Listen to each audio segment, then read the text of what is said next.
Brought to you by the Every Dollar app. Start budgeting for free today.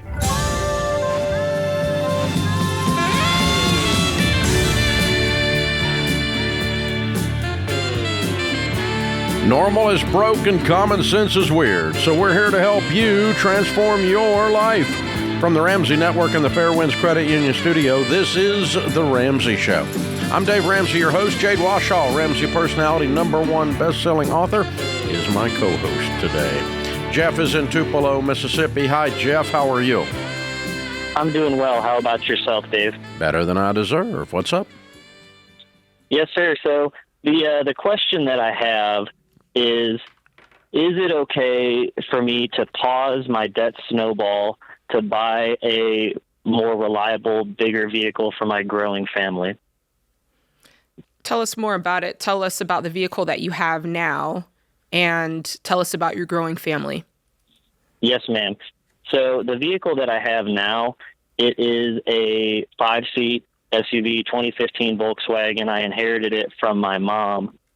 And my wife, currently we have 2 kids, and my wife and I are expecting, and she's due in January. And we just are really going to need something that has third row seating. Okay. And everybody's in car seats? The other 2 are in car seats? No. One's in a car seat, and then the other, he's 9 years old. Okay. Well, how much debt do you have, and how much have you paid off so far, and what do you want to spend? I know that's a lot of questions, but I want to know. Yes, I understand, obviously. I have a total of $16,000 consumer debt. $8,000, a little over $8,000 of it is in a personal loan, and then the rest are credit cards. My mortgage is paid off, so I don't have any rent or any house payments or nothing like that. That's good. Uh-huh. What's your household income? So it varies. I do get about $4,100 a month from VA disability benefits and GI education benefits. And then on top of that, my wife and I, we run our own HVAC, electrical, and plumbing company.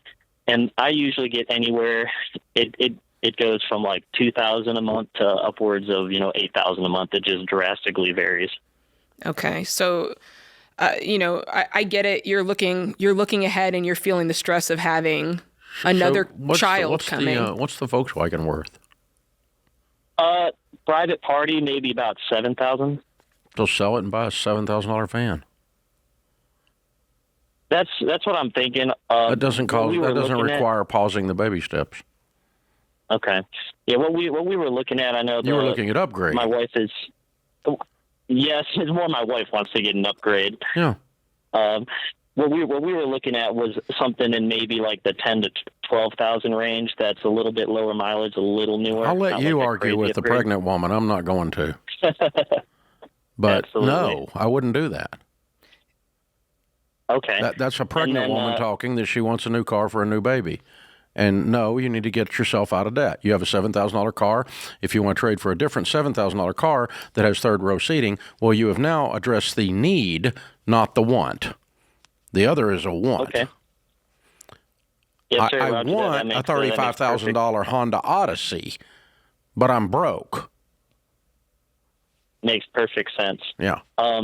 Okay, and then I guess the other thing also, I've only been listening for about a month, and I love it, and y'all have seriously lit a fire under me to get debt-free. Mm-hmm. I want you to talk with your wife more about why you're excited about that, not what. Because right now all she's seeing is all these new rules and all this new enthusiasm from you, and she's not sharing in the vision of why we're doing this. We have 3 babies, and I want to change our family tree so that we're going to live like no one else, so that we can live like no one else and drive anything we want to drive, and take these kids on trips and pay for these kids' education and not be worried about bills. And that's why I'm so enthused about all this, Mom. And right now, she's starting to see, you're going to turn my name into a cuss word in your house if you're not careful. Oh, I think it's already become that. I read your mail. And now I said she can't buy a car, so I'm definitely Satan incarnate. Oh, goodness. Yeah. One of the other challenges that I'm running into is I find it's very hard to budget. I have the Every Dollar app and all that, but just with the nature of my business, just with the income fluctuating so much, and then also like how much I got to spend on materials for my business, it's very hard. Your business should be a separate account. Right. You should not have You should not have your materials for your business in your Every Dollar budget. Okay. Your business needs to be running on its own budget, separate checking account. All of the revenue from your business goes into that account. Only expenses for the business, materials, come out of that. And then whatever's left in that account, by definition, is profit. This is cash basis accounting. And what I'd also be doing is I'd be working to make to basically get a month ahead and make a peaks and valleys account to where if you know, I think you said it was anywhere between $2,000 and $8,000 that you can bring in. Did I hear that right? Yes. Okay, so let's pretend it takes $4,000 to run your household. You need to make sure that at all times you have $4,000 set aside. So on the months that you do really well and make $8,000, that's the time to fund that account. Make sure it's always there so that if you have a month where you only make $2,000, you can pull over from that account and make sure that you're balancing your budget. Yeah. Does that make sense? But I appreciate and I'm honored by your enthusiasm for what we teach because it's going to change your life. I'm happy for you guys on that. But you need to stop. You've done a classic husband move, and it's a bonehead move. And that is you got all enthused and you start talking about what instead of why. And what is, I don't think we can afford a car. We can't buy a car. We're in the baby steps. And they're like, what's the freaking baby steps? Why am I in a baby steps? I don't want a baby step. I want a van. And so I'm pregnant. What's wrong with you? And this is what's going through her head because she's not caught up with you on why this is, because this is going to make you all wealthy, because this is going to get you away from the stress of money, because it's going to get you on the same page. Oh, by the way. And so what I would start with if I were you is an apology. Honey, I'm sorry. I got way ahead in my enthusiasm because I'm really excited about what this can do for our family, but I want to stop. And would you give me a few moments and let me go back and tell you why I'm gotten so excited? Because I can see where we're going. I can feel it. And I want you to feel that with me. And then we are making the decision to buy a car that is the same price, but that gives us the functionality that we need as the Volkswagen so that we can clear this debt, because your debt, getting rid of your debt, it frees up your most powerful wealth building tool, which is your income, so that you can become wealthy, so that there's margin in your life and generosity in your life, and these kids' lives are permanently changed. And you never again worry about having a third row seat. You really won't. I mean, this is the last time you'll worry about it if y'all will play through. And I don't worry about having a third row seat. If I want one, I just go get one. And you don't either. You and Sam, if you need something, you got a nice car the other day. I did. And that's because you paid a price to get there. A price to win. That's right.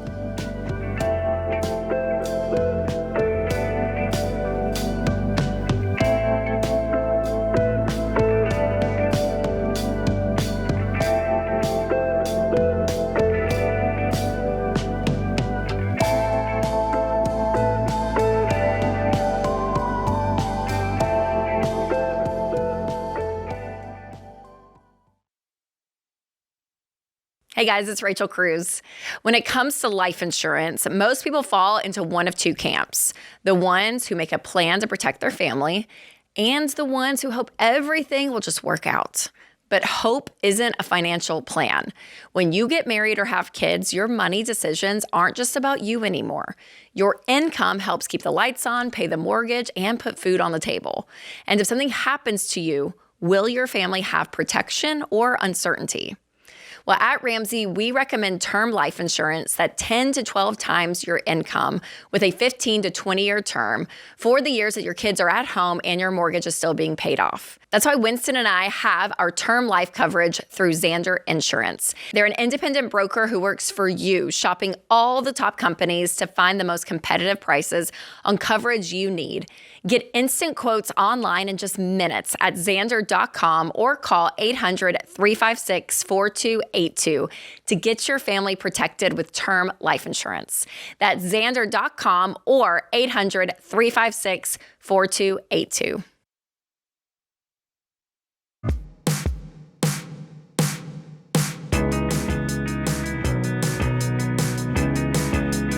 Alan is in Miami. Hey, Alan, how are you?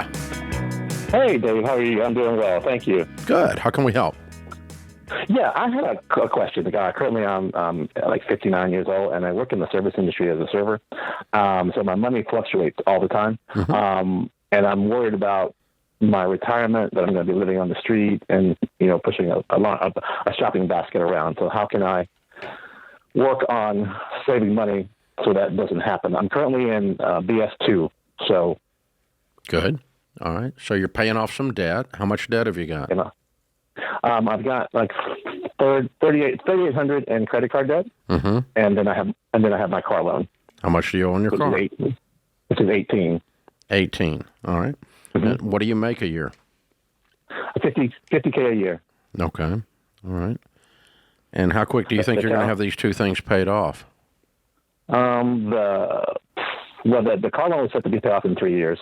And then the debt, I'm looking to put up a plan together to pay off the credit card debt by the end of the year. Okay. I want to have a little more urgency on both of those. Okay. Crank your lifestyle down and your hours up. Can you pick up more hours and work more? I can, but not until the holiday season, because right now it's the summer season, so the hours are cut. So what can you do with those hours right now to earn some money then? I'm going to probably maybe get another job, DoorDash. There you delivery. go. There we go. Something. I don't care what it is. Are there other restaurants that will pay you that you can earn more? Have you listened around town? Are there better spots for you where your base income can be higher? I've checked around town, but basically because it's a seasonal and we're in Florida, everybody's kind of pretty much on the same boat, at least where I am. Are you on the beach? No, I'm not. I'm in the downtown center. Okay. I'd be looking around. I'd want to know if I can get in a restaurant that's right on the beach in a high-end area where people are really high tipping, it's high dollar, all the plates. You know what I'm saying? I'd be trying to really get into one of those restaurants. I don't know where you're at now, but I agree with Dave. Side hustling is going to help you a lot, but I would really be interested in getting your base income up because you're going to have to be at this for a while, and I'm worried that having a side hustle and this job for the long haul, you might drop the side hustle and you might give up, and I don't want that. So getting that core income up is going to be a really, really big deal for you. And but I think your ultimate, you have a skill. At 59, this is not you didn't just start waiting tables last week. You know how to do what you do. You're a pro, I assume. Yes. Okay. So that I would apply that skill as my second and third and fourth job and my new core job. And how can I use that skill to make the most possible money in the shortest period of time? And that's what I'm going to do. I got my hours cut. It's not really an option. You got $18,000 cars got to get paid off, and that's standing between you and starting to really seriously build retirement to stay away from the shopping cart that you're worried about. Do you have any money saved as of now? I have $4,000 saved. $4,000. Okay. Yeah. Okay. I'd pay off the credit card today. Okay. Cut it up. Is it cut up? I don't use them. They're not cut up. They're in the freezer. Get them out and cut them up. Destroy them and close the accounts today. Okay. And pay them all off and go get 6 serving jobs and work like a maniac and get this car paid off. And as soon as that car is paid off, I'd like to have it paid off by Christmas. Absolutely. You're going to be really tired, but you're not going to be so broke. Are you renting? Oh, yes. Okay. Do you have a roommate? Yes. Okay, that's good. Oh, boy. Okay, so all we're doing here is doing everything we can to cut your costs and increase your income and squeeze the margin out of your budget as much as we can and throw it at that car. Because when you don't have a car payment, you don't have a credit card, and we're living on a written game plan, and then you get in attack mode with every dollar you can squeeze out, now we can talk about, okay, how much can we set aside? Let's set aside $2,000 a month. That's $24,000 a year. What's that going to turn into by the time I'm 65? Yeah. Okay, that's $125,000 plus growth. So you're probably going to have $200,000 if you do that. But you're going to be saving $2,000 a month because you don't have a car payment, and you're living on a detailed plan, and you've increased your income, and you don't have a credit card. And when you start doing that, I think you can get, 65, 67, somewhere in there. You're going to have a pretty tolerable nest egg, a long way from shopping cart. What'd you get? I think so. He said he's 59 years old. If he can start getting a side hustle, getting that income up, if you can find a way to scratch $2,000 away, by 72, you could have $687,000. And so it's very doable. Yeah. So if we're half wrong, you still got $300,000 and you're nowhere near a shopping cart and homeless and all that. So, but you're going to have some urgency about this that just turns up the heat, and you're just this stellar, singular focus on this thing. And if you want to know how Jade calculated that, it's the Ramsey calculator at RamseySolutions.com, the retirement calculator. You can put in any numbers you want. If you don't like the 72 number, put in a 67. You'll probably get about $300K, and which is what I did a minute ago in my head. I didn't use the calculator. I put in 11% rate of return, which is a fair... In good mutual funds. Yeah, in good mutual funds, in your 401ks, if you don't have one, in your Roth IRAs, and sit down with a SmartVestor Pro after you get rid of this debt and then say, I've got to catch up. I'm in a panic. I'm trying to stay away from the shopping cart. My goal is no shopping carts. Yeah, and for those of you listening, we'll drop the link to that calculator in the show notes. But I think Alan just painted the stakes for anybody listening beautifully. We're always talking to people with a level of urgency. We're always pushing people to do it now, do it today, be intense, get it done, because you don't want to be 59 calling in this show with $0 saved. That is what awaits if you don't move and start action today. Yeah. Yeah. So, I mean, those of you that are 22 that are listening, this is your cautionary tale. Yeah. And so you don't want to have to be pouring into like this. And if you just start setting aside $100 a month right now, you're going to be multimillionaire if you're 22. Yeah, do your work. But when you're 59, then $2,000 a month is going to be your minimum to get your nest egg built up, dude. And so that means you're going to have to increase your income, decrease your outgo, and have a lot of focus on money. You've not been real focused on money in your life, and now money is requiring that you focus on it. It's not giving you a choice anymore. And that's what you're facing. Open phones at 888-825-5225. Kevin is in New York City. Hi, Kevin. How are you? Hello, Dave. How are you? Great, man. How can we help? Thank you for taking my call. It's a very heavy question, but and a lot behind it. But to make it simple, I'm a lawyer. A month ago, I left my law firm job to start my own law firm, and then last week I got an in-house offer, and I'm debating between two options: whether to kick the can down the road and give up my firm that I started, or to go in-house and take that stability. So what's the new offer? How much? $150. Okay. And what are you projecting you're going to make on your own? So it's only been a month and doing a lot of business development, but in the first month I made about $7,000, $8,000 with a few in the pipeline. But obviously some months will be up, some months will be down. Obviously. But I mean, how old are you? I'm 28. Okay. And how long have you been practicing law? 3 years at this point.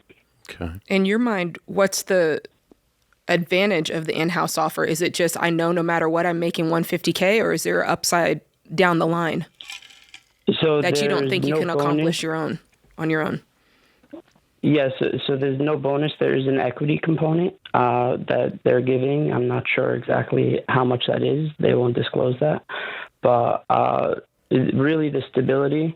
I have student loan debt. That's really my only debt, and a little bit to family, about $10,000 to family, but they're not pushing it or anything. Are you single? I am, and my expenses are the lowest they'll ever be. So that's what do you want to do? A reason. What do you want to do? If I was told in a year from now the law firm would be successful, I would just keep doing it. But then do it. Then do it. Then do it. Working for someone else and calling that stability is an illusion. You're only as stable as your ability to get up, leave the cave, kill something, and drag it home. If you got this 150 offer, you can get another one a year from now if you failed. Go get her done, baby. Get her done.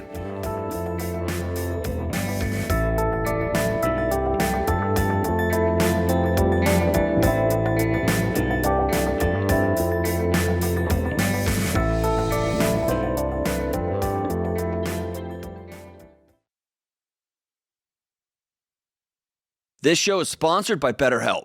Summer is here, and listen, everything changes this time of year. The kids are out of school, the routines go out the window, you're traveling more, you're for sure sleeping less, and if you're not careful, you and your family can end up running on fumes. Here's the truth. If you don't slow down this summer and take care of yourself, all that stress is not just going to disappear. It's going to show up in your body, in your work, in your relationships, your patience. It's going to show up everywhere. This is why I'm a big fan of BetterHelp. BetterHelp is an online therapy platform that matches you with a licensed therapist based on your goals and preferences.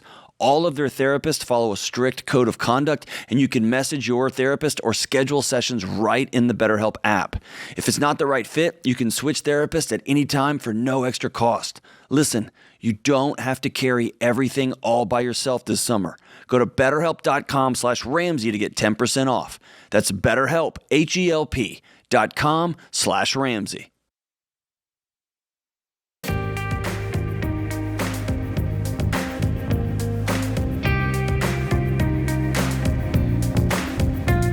Matt is in Raleigh. Hi, Matt. How are you? Good. How are you, Dave? Better than I deserve. What's up? So me and my wife are kind of trying to decide. We're about to sell our house here at the end of the month. My wife has some student loans, so we're going to use some of the proceeds to pay off her student loans. And the biggest question that we're kind of going back and forth on is what to do with the rest. I have a. Are you not buying 401k. Another home? So if we're selling our house, we are moving with the military, and we're actually going to be where we're moving to. It's really expensive, so we're actually going to be living on military housing, so we won't have to buy a house. The only thing that's required is buying renter's insurance. Mm-hmm. Okay, so how much are you going to take from the sale of the house total? We're roughly like $40,000, okay. And then my wife's student loans is roughly $17,000. Okay. How much is in your emergency fund? So in my emergency fund, I have about $3,000, and then I also have a high yield savings account that has $21,000. Mm-hmm. And how much debt do you have? Once we pay off our student loans, we'll have zero debt. Okay. And obviously sell the house, we would have absolutely zero debt. Okay. Okay. So would you call that that's a fully funded emergency fund for you today? So I'd probably take the money, I'd park it in a high yield savings account. How long do you think that you're going to be in this next military assignment? Do you have any indication? Roughly 2 to 3 years. Okay. What does she want to do with that money that's left over after her student loan is paid? So she wants to put it into a high yield savings account because she doesn't have a job lined up just yet, and she kind of wants to use it as a rainy day fund. And I've explained to her that we kind of already have that. Mm-hmm. So she wants to increase from 21 to 38,000 on her rainy day fund until she gets a job. After she gets a job, what does she want to do with it? I have no idea. We've been just very frugal with our money. Right now, we save roughly 35% of our paychecks. I told her. Where's that going? It's going in. We have it kind of broken up. Some of it is going into my personal Roth IRA. Some is going into a brokerage account.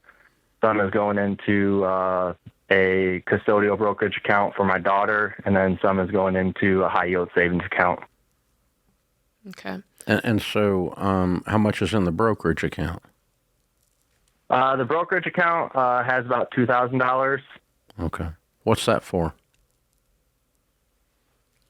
Just as a way to get in the stock market, kind of separate my funds, get better yields from it, because my high yields right now is, I think, only getting like 3.25% back.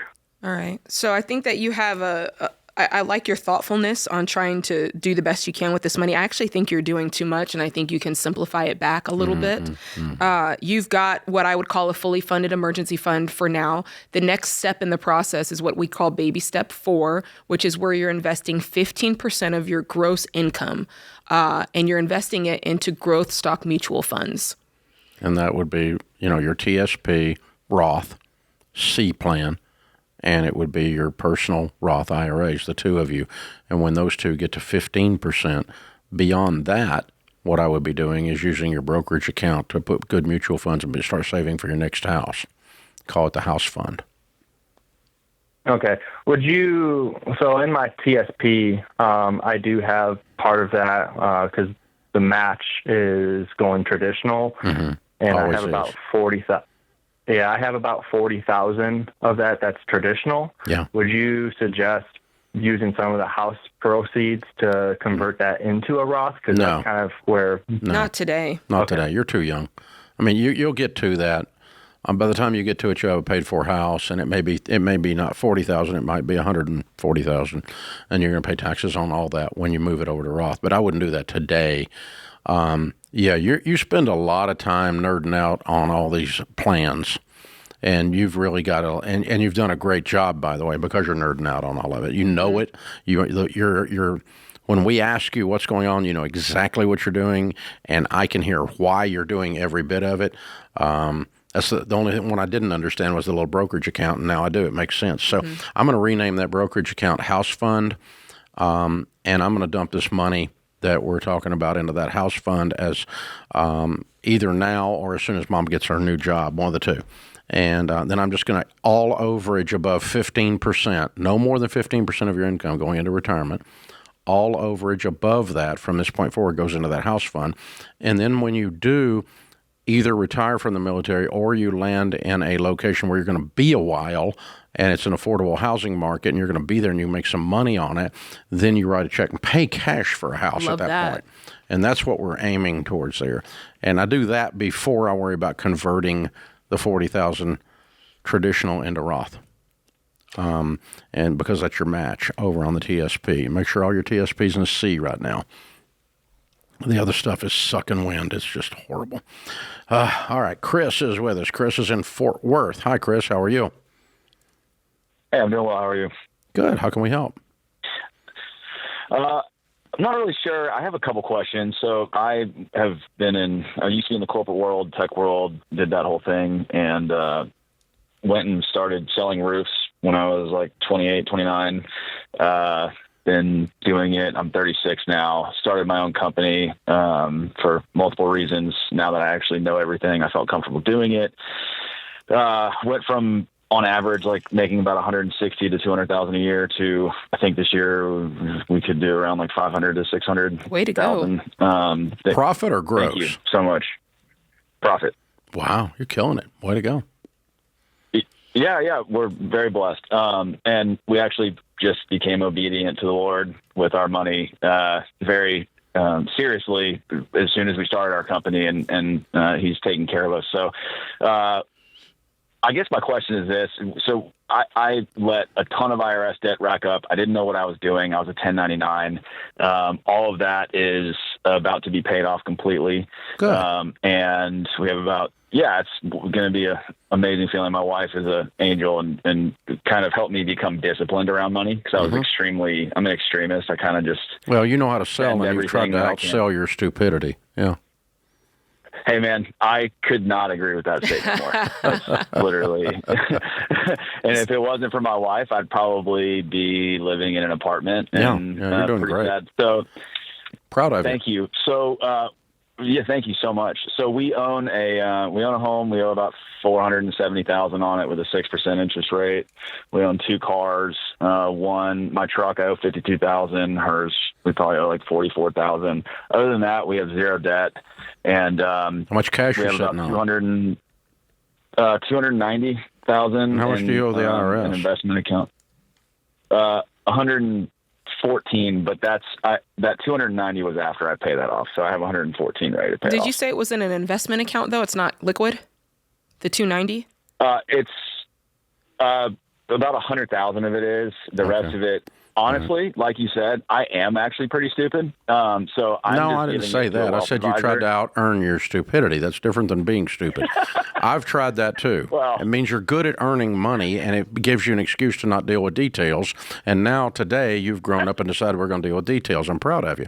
So take some of that 290 and pay the 2 cars off tonight, okay? Oh, really? Okay. Oh, definitely. Why did that surprise? Okay. Why did that surprise you, Chris? I don't know. I'm actually excited to hear that you told me to do that. I figured that we would do that first and then look at the house. Yep. That's right. Okay. And we have a very volatile business, so we can make another 600 next year. That's why we're telling you to do that. The goal is for you to remove as much risk from this equation as possible, and by clearing out your debt. 0 debt and a pile of cash allows you to surf volatility like it's a sport.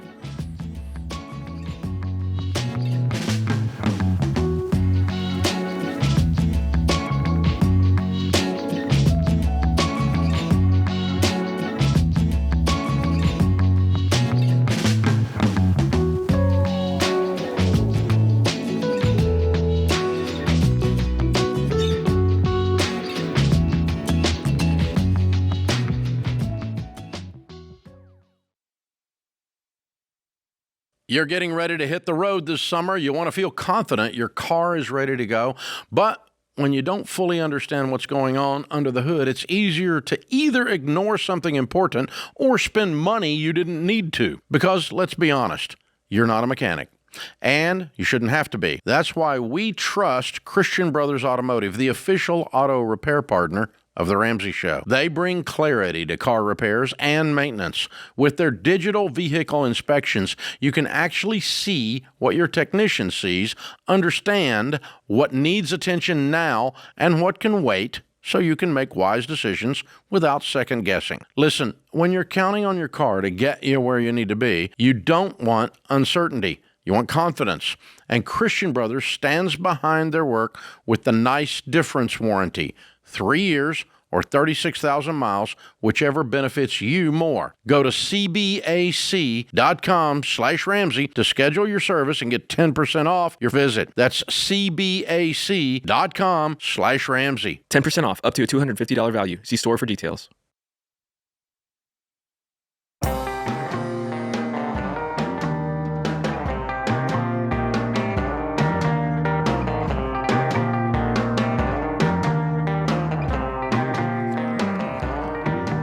Folks, if you want to work the Ramsey plan, the baby steps like we've outlined, and know every detail, it's the fastest route between where you are and wealth. It's the fastest route between where you are and peace, financial peace, 2 words that don't go together, like airline service. The fastest way to do that is on a game plan, and the game plan is completely outlined, dialed in, and walks you through, giving you the same answers and the same personal coaching that we would give you here on the air, and it's called Every Dollar. It's our budgeting app that leads you through the Ramsey plan. So it's not just a budgeting app. It's actually the plan in digital form. So, you want to do this? It's completely free. Start your Every Dollar program for free. You and your spouse both put it on your phone. Boom, we've got a plan. Boom, we're going to find some margin. Boom, we're going to get out of debt. We're going to start walking these baby steps. You can find it in the App Store or Google Play for free. It's called Every Dollar. Paula is in San Diego. Hi, Paula. How are you? Good, thanks. How are you? Better than we deserve. What's up? Okay, so my husband and I have been married for almost 2 years now. We have a baby. We got married in the church. All our friends and family were there. But we never filed the paperwork legally to be married.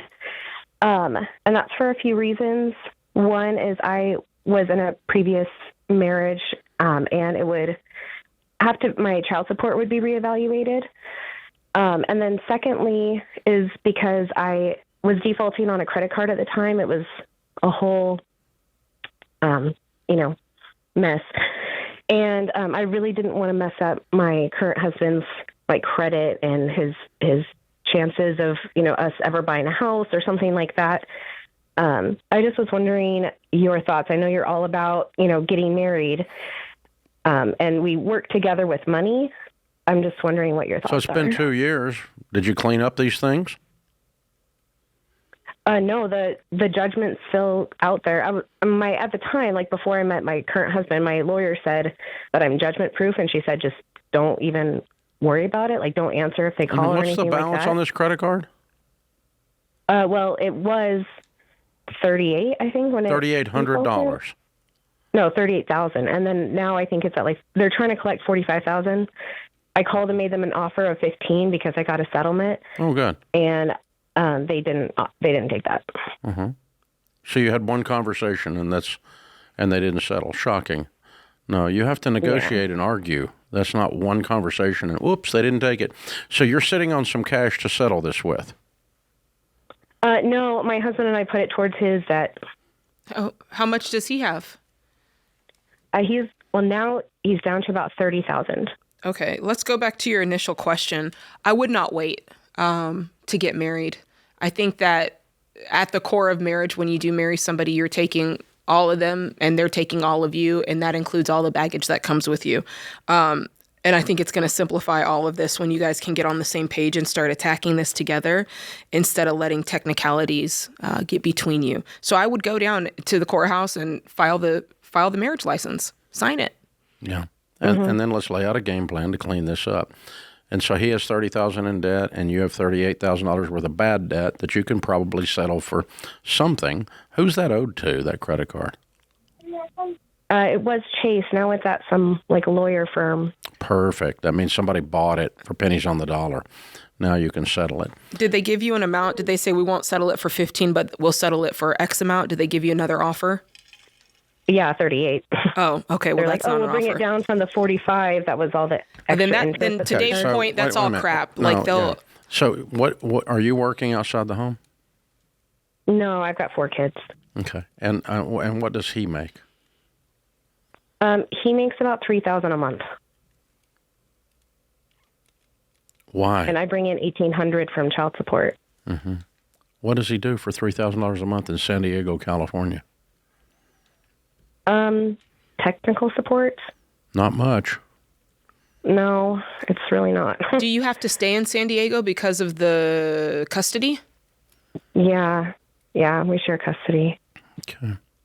All right. But we live for free right now with my mom, so we don't have rent. So most of his paycheck is going towards his debt right now. Okay. Well, he doesn't have a paycheck. We have a paycheck. And we have 4 kids to raise with $1,800 and $3,000 in San Diego, California. Mm-hmm. And so I want him to look at extra jobs. I want you to look at what you can do, work from home while you're managing the 4 kids to increase your all's income. He needs to double his income. Soon. Okay. Soon. His career sucks. Okay. Yeah, I agree. And so, I want him to make more money. I want you to make more money, and then you guys get on a game plan. And a good rule of thumb is you can't hide your way into wealth. You can't deceive your way into wealth. And you're deceiving your ex-husband. This is an attempt to not engage and get the proper amount of child support according to what the courts say. If you're raising that many kids and they're all his kids, I doubt you're going to lose $1,800 worth of child support. It's not like you're getting $18,000; you're getting $1,800. And so you can't deceive your way into wealth, and you can't hide from your past enough to become wealthy. So the hack that you are attempting to pull here is really holding you back more than it's gaining you. Yeah, I agree. To Jade's point. Yeah. And so if I were in your shoes, I would finish up the marriage, but I would also, as a part of that, let's figure out how we can prosper. And if we got no child support, how we can prosper and clear these debts. And if you need some help negotiating next time, get in touch with one of the Ramsey coaches that's been trained by us, and they can help you with that negotiation, because you just called up a law firm and they thought, oh, she's got some money now, and we'll say no and see what she comes back with. And you say 15, and they say 38, and you say that's not good enough. What would you do that's reasonable, because 38 isn't going to get it. We know you didn't pay 38 for this debt. You probably paid $2,000 for this debt. And because that's what debt buyers do. They buy it for somewhere around a nickel on the dollar, 2.5 to 3.5 to 4.5 cents on the dollar, somewhere in there. And so if this law firm represents a debt buyer, and they probably do, that's what they've got in it. I'm kind of surprised they didn't take the 15, but they probably smelled on you that they could beat on you a little bit more and get some more out of you. And that was obviously wrong. It didn't work, but I want you, let's try to scrape together some money again and come at them with another settlement, and let's clear up your husband's debt, and let's get your incomes up, and let's quit hiding. Here's what's weird. If you reevaluate the child support, you might get more. That could happen. Your marital status does not keep you from getting child support. Child support is not based on your new husband makes money. It's based on what the old husband makes and the number of kids he sired. That's where child support comes from. And so reevaluating it would only be down if his income is down. And so, no, I wouldn't try to hide my way or hack my way around into a prosperous life. I'd have the opposite mindset. I feel like the mindset should be, how can I set up my life in such a way that I don't need to depend on this money? Exactly. And even if the courts rule that in a way that's not in my favor, I'm still just fine. I don't need the money. Exactly. That's where you want to get. And, my lawyer, you're paying a lawyer to fight this $38,000, and they didn't call and try to negotiate it to the other law firm for you? That's interesting. Not good. Open phones here at 888-825-5225. So basically, folks, if you have a credit card debt that is in default, and it's been in default 6 months, a year, 18 months, something like that, meaning you haven't paid on it in that period of time, they have no indication that you're going to pay. Citibank and all the other rip-off huge banks that have screwed you, they don't keep defaulted debt on the books. They sell it off. They give up on it. And they sell it to somebody for a nickel on the dollar. So $50 buys a $1,000 debt. That's what happens. And so that's what she's negotiating in, and that's what we're talking about.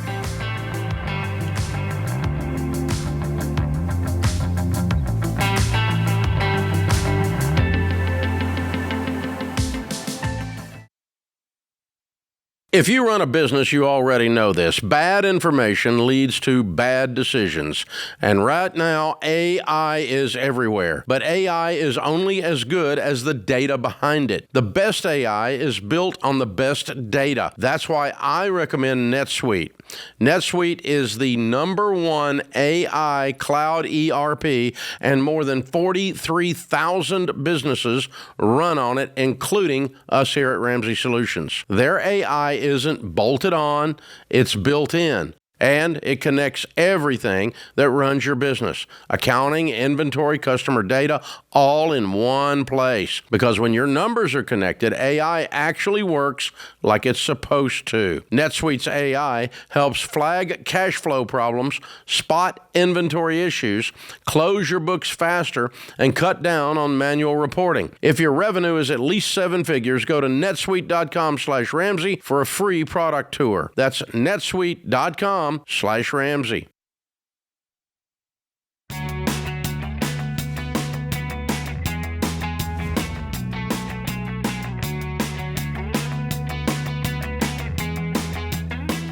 Welcome back to the Ramsey Show in the Fairwinds Credit Union studio. Amy is with us in Raleigh.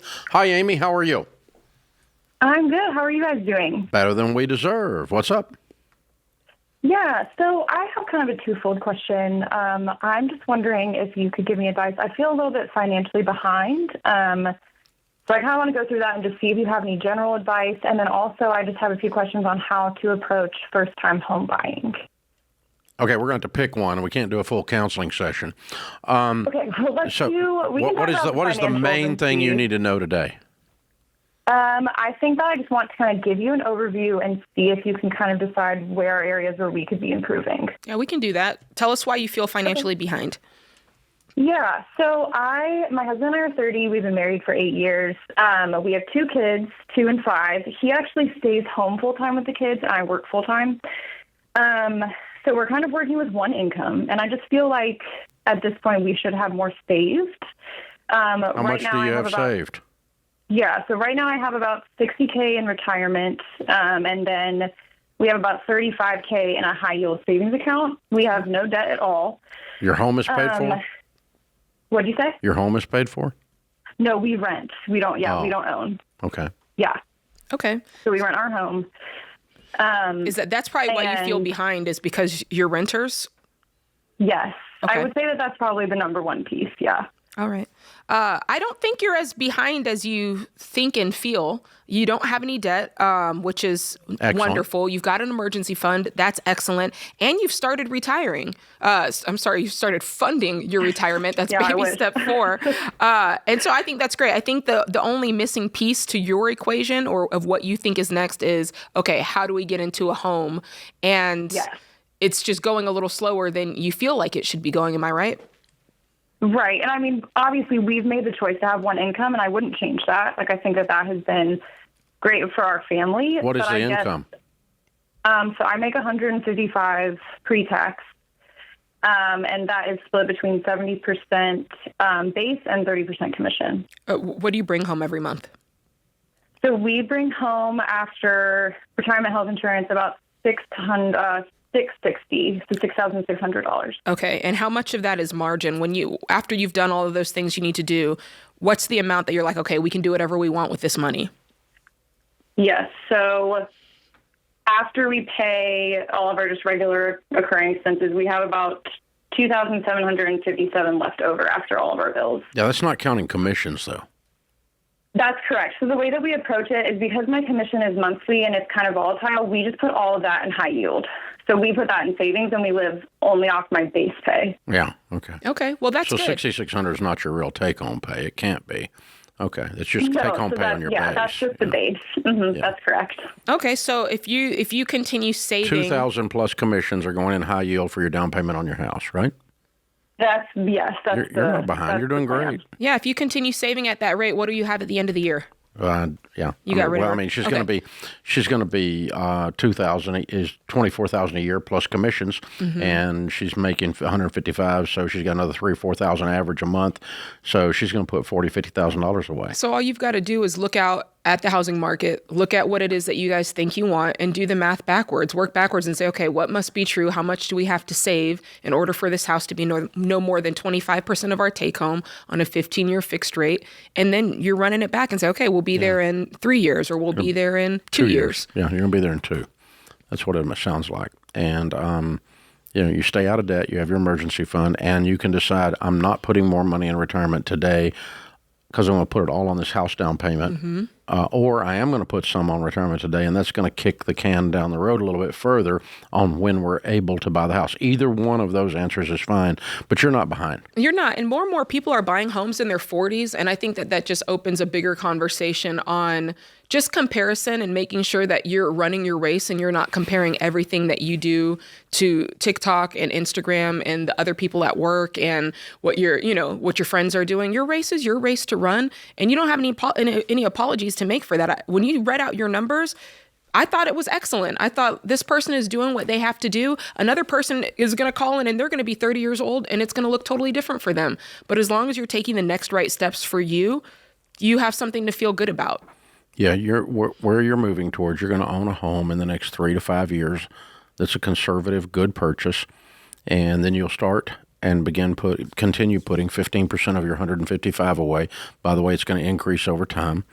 And so you're going to be putting $25,000 away a year towards retirement, and you'll retire multimillionaires. So, no, you're not behind if you keep doing those things. Now, if you go out and buy a stupid car that you can't pay for and $1,200 a month car payment, and, we had to have one, our puppy needed a seat to sit in, or some kind of bull crap that people do to buy a car, right? Then no, you're going to get yourself in trouble. But you're not doing that right now. You've been very wise, very smart, and you're right on track. Cheyenne is in Fresno. Hey, Cheyenne, what's up? Hey, how's it going, you guys? Thanks for taking my call and blessing me with your advice today. Well, thank you. How can we help? So I'm newly divorced, and I'm wondering if a refi with a cash out is my only option, as I need to pay off my father-in-law who was carrying our note, as well as the ex-husband. Jesus. And my concern is that I'm going to be living paycheck to paycheck, and I don't want that to be my future. I have 2 young boys, a 3-year-old and a 6-year-old. What is owed on the house? Right now, with the father-in-law carrying the note, it's $123,000. Plus, you got to buy your ex out for how much? $104,000. Oh. So $227,000. Yes, sir. Okay. And so what I'm do you a teacher, make? $64,000. I just renewed my contract, and so I work at a private school, and so my salary on my new contract. Can you pay a payment on $200,000, making $64,000? So when I was doing my research, the best rate that I could find for a refi is 6%, which would be about $1,300, a little bit more for a mortgage for a 30-year fixed rate. Mm-hmm. So if my take home is about $3,700 per month. So what's the house worth? We're going to $355,000 at our last appraisal. Okay. And what other money do you have? So I do get child support. However, because the divorce is new, I just don't want to consider. I'm not. That's okay. How much child support do you get? $1,700 a month. Do you have? Did you get $500,000 in a 401k or something? Is there any other money? We didn't touch each other's retirement or anything, and I do have my side hustle is I bake. Kind of do my own little cottage business, so I bake decorated sugar cookies. So I try to do that as much as I can. No, do you have any money in an account, like a brokerage account or anything? Oh, I have $101,000 in my a retirement account. I have savings. Okay. I have about $20,000 in emergency savings. Why don't you use the $101,000 to buy out your ex? I wondered that, but my tax advisor said not to. You said it's a brokerage, right? Your tax advisor is a moron. Okay. Your tax advisor doesn't need to be advising you anything on your life.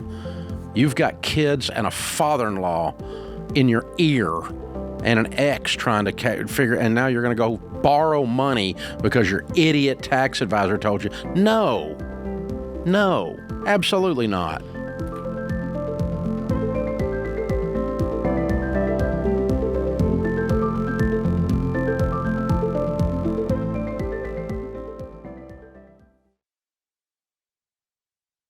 Health insurance is confusing on purpose. You call one company, get transferred 3 times, sit on hold for 45 minutes, and end up more confused than when you started. That's why I recommend Health Trust Financial. They're health insurance advisors who actually get to know your situation and help you find the right coverage for your life and your budget. Healthcare needs change as your life changes. Maybe it's a job change, the birth of a child, a new diagnosis, or you're just trying to have more margin at the end of the month. No matter your situation, Health Trust Financial shops multiple top-rated insurance carriers and helps you understand what you're actually buying. I've trusted Health Trust Financial for over 20 years because they help Ramsey fans make smart healthcare decisions. Go to healthtrustfinancial.com today and talk to a real person without pressure or confusion. That's healthtrustfinancial.com.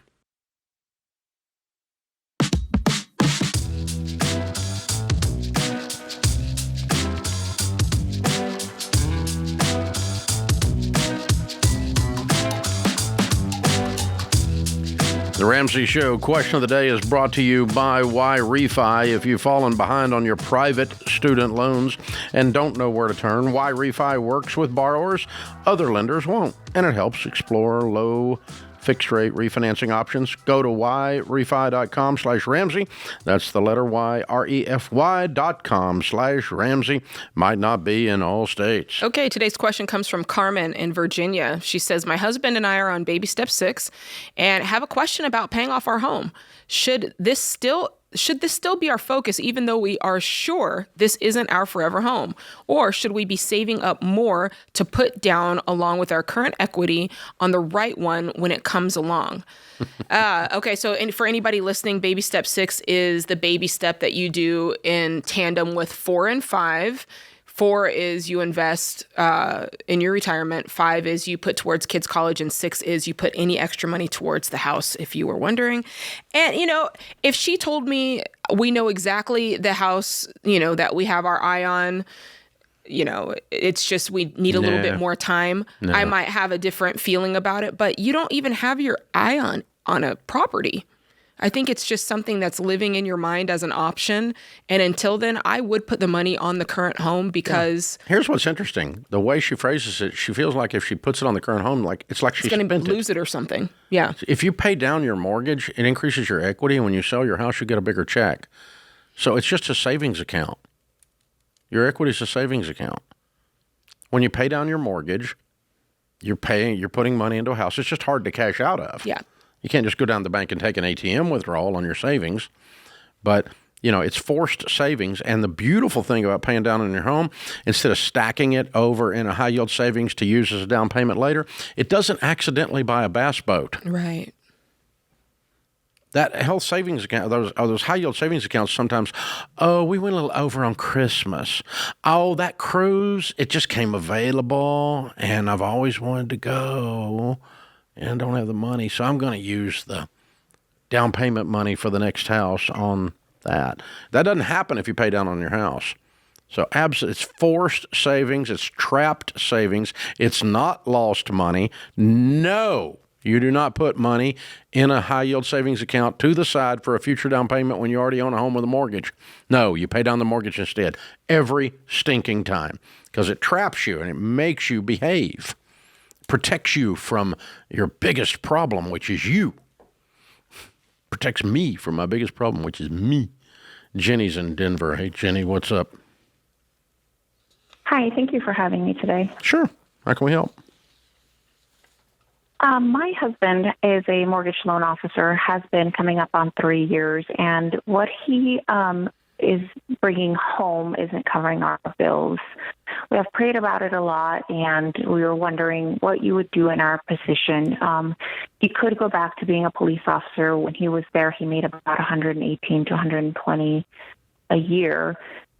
We do have a base pay from the military and a little bit from the mortgage company that he works for, but that's about $6,400 a month, and our bills are about $7,500.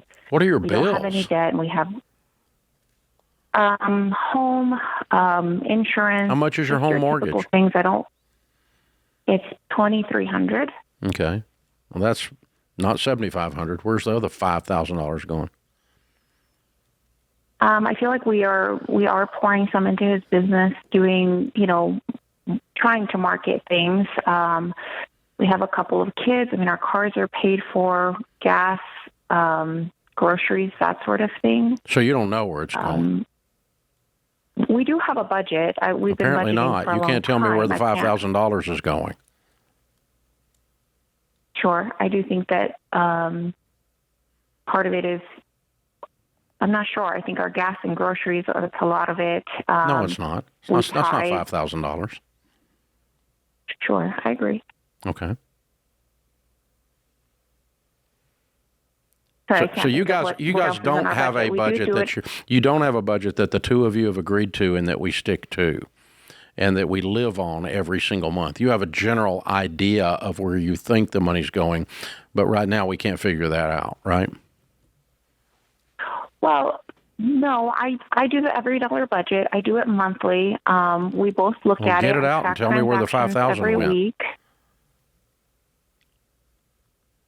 sure. I think we have spending money. We have things that come up, like he has had some trips that he's had to do for work. We tithe. The 2,200 we get from his mortgage company, 4,200 we get from past VA. Mortgage is 23. We tithe about 750, the 10%. We use $1,600 to $2,000 for not just groceries, but also includes any toilet paper and things that we may use. $400 for gas.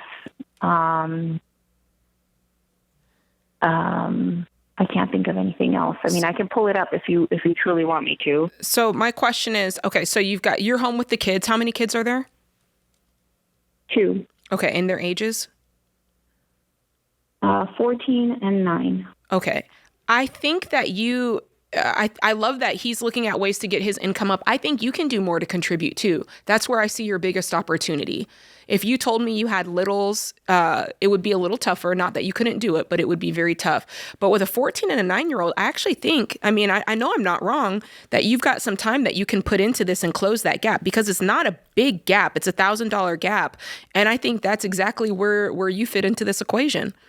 Okay, so number one, the reason he changes careers is not because you guys can't make a budget that we don't know what it is. And so your $7,500 minimum to get by sounds very high. And so I think you guys need to look at that. Say, what are we spending money on? What's out of control in this household? And what things are we trying to do with this money that we shouldn't be doing with this money while we're tight? Number one. Number two, we could add some income from you. And then number three, if then he's not bringing in enough to support his household and he has the opportunity to change to another career, he should. But there's a third option other than one option is stay with a mortgage company. Option two is go back into law enforcement. A third option is do something else that makes more than the mortgage business right now. The mortgage business is tough right now. Yeah. And it's hard right now. So maybe he should change, but just running back. I mean, he left the law enforcement world for a reason.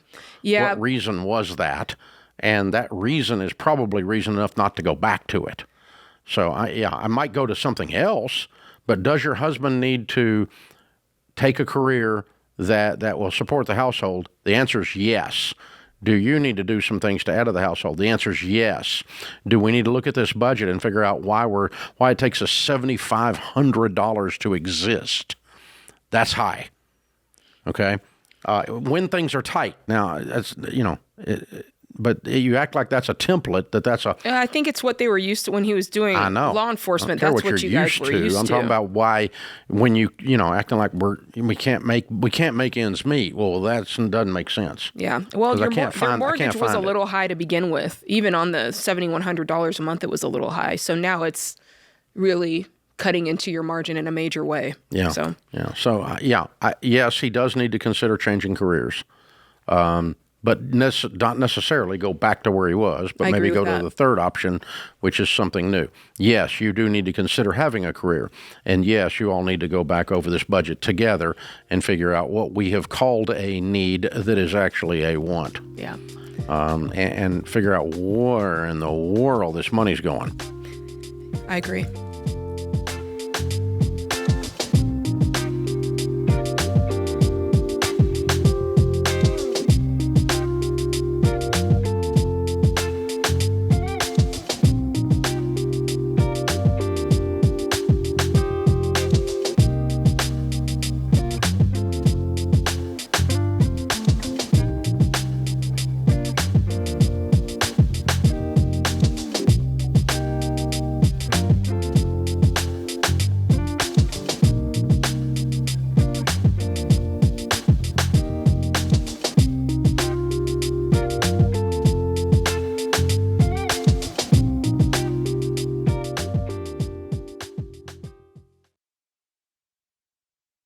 One of the biggest myths about money is that if you're winning with money, you're never supposed to spend any. That's not true. Some of the best money you'll spend is making memories with the people you love. That's why I was excited to find out about Young Washington from Angel. This movie tells the story of George Washington before he became a general or president. It's about failure, perseverance, and leadership. And it's the kind of movie that's worth seeing on the big screen. And here's the best part. Angel has made it part of a bigger and better deal. Instead of just buying tickets at the box office, you can get a premium Angel Guild membership for just $15 a month. You'll get 2 tickets to Young Washington, access to Angel's family-friendly streaming library, and free tickets to upcoming Angel theatrical releases every month. The truth is, the 2 tickets to Young Washington pay for the first month on their own. Celebrate America's 250th with a great movie this July 4th and a great deal. Sign up at angel.com/Ramsey. That's angel.com/Ramsey.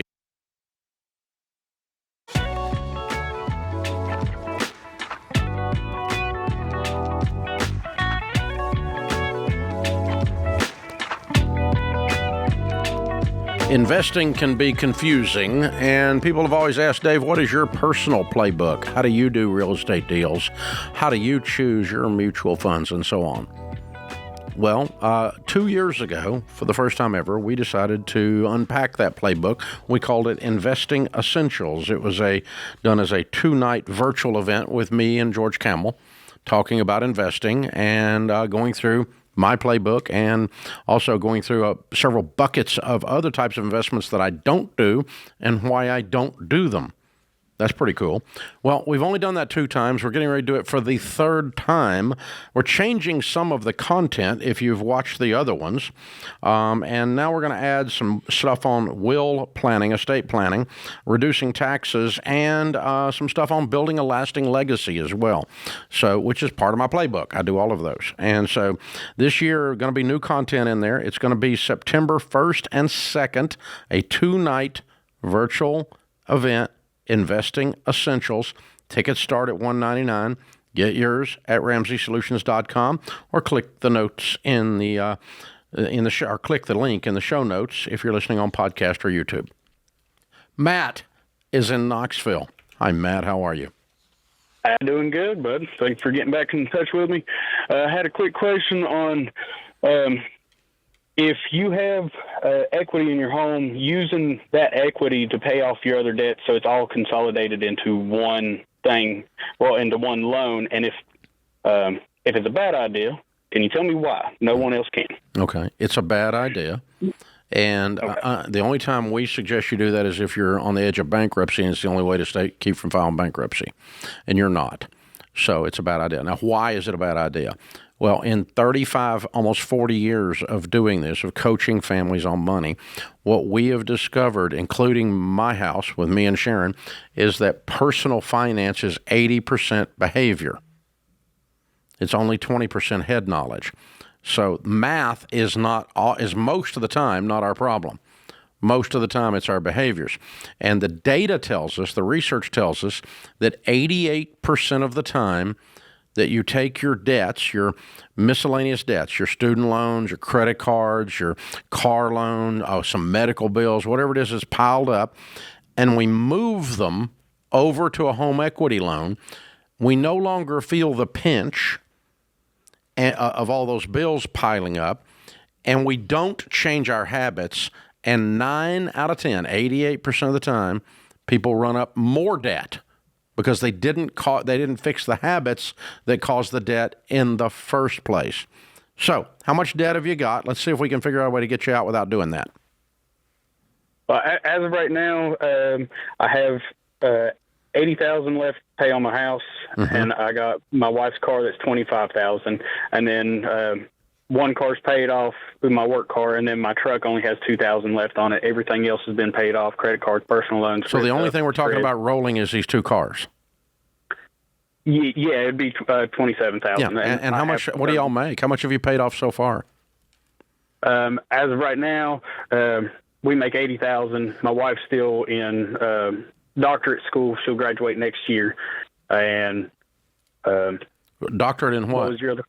occupational therapy. Is there any student loans for that, or you're cash flowing it? A lot of grants. Her parents have helped, and we've just stayed to the grindstone. Good for you. Very well good. done. Okay, so she's going to come out making 80, right? Should yeah. Yes. So you're double your income, 160, and when does she do that?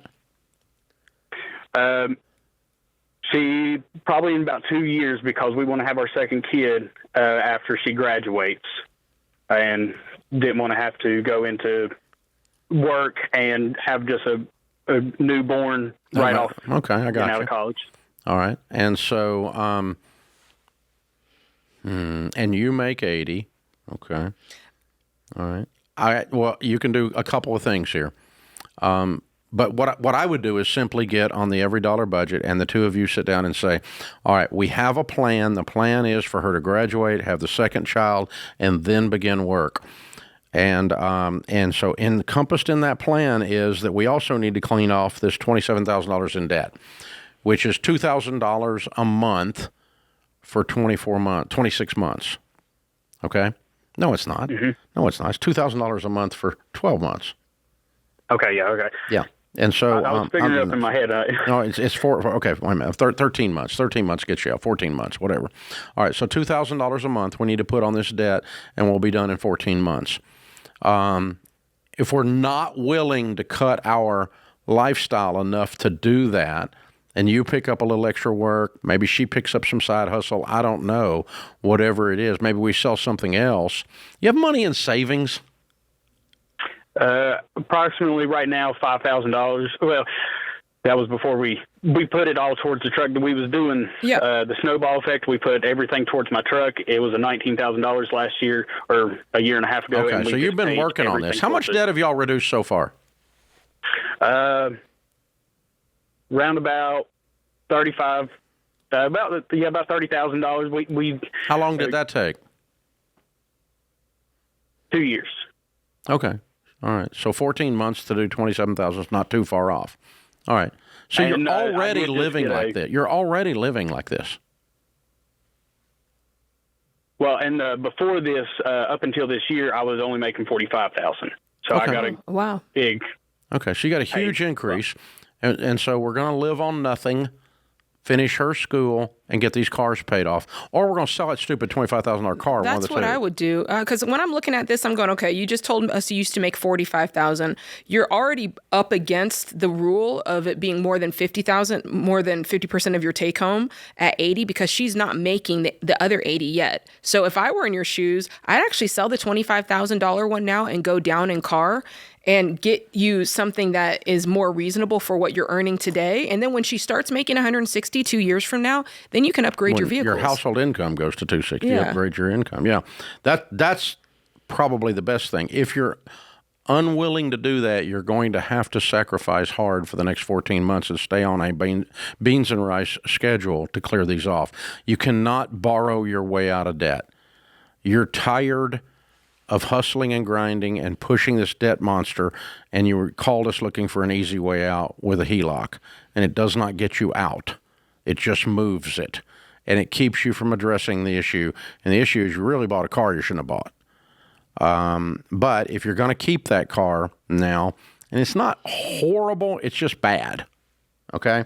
It's not like scream at you, this is the dumbest thing I've ever seen in my life. It's bad, but it's just bad. Yeah, it's causing you to move slower than you should be. It's causing you to walk with a limp. Yep. And here's the interesting thing, Matt. You guys are so goal-oriented and you're so focused that you've detailed out every part of your lives. You've done a really good job of planning your life out. I mean, you got her in school with grants, mom's help, and mom and dad's help, and some hustle and grind. We pay cash for that school. She's going to come out with a freaking PhD in PT and going to walk in straight into 80 to 90 grand whenever she wants. But wait, we're going to have a baby first. We've laid everything out, and it's well thought out. You've done a good job of planning all of this. The only thing that doesn't fit in there is this car. Yeah, and you've got to view it as making your journey easier, not as a negative. Mm-hmm. You know, that's the way you've got to view it. But no, under no circumstance would I roll these cars onto my home, because it's going to make you feel like they're not there, and you're going to relax, and you're not going to deal with the issue. And so, absolutely. If you want to keep it, roll up your sleeves and get her paid off.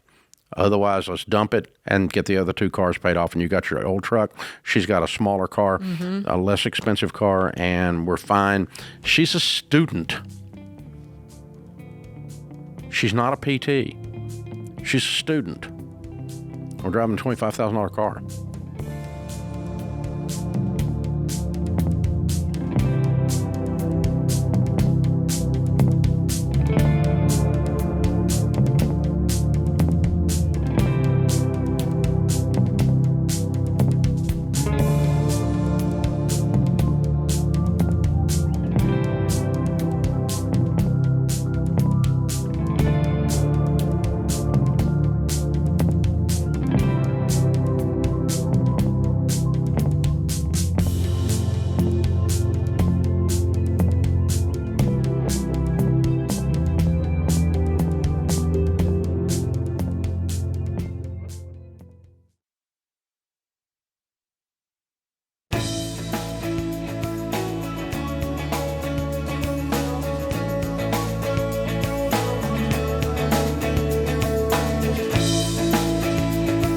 Joe is with us in Philadelphia. Hey, Joe, what's up? Oh, man, I can't believe I'm speaking with you guys. I'm speaking to two big-time celebrities. I have a lot of fans in my family, and this is something else. Well, we're honored to have you, sir. How can we help? I'm honored to speak to you, too.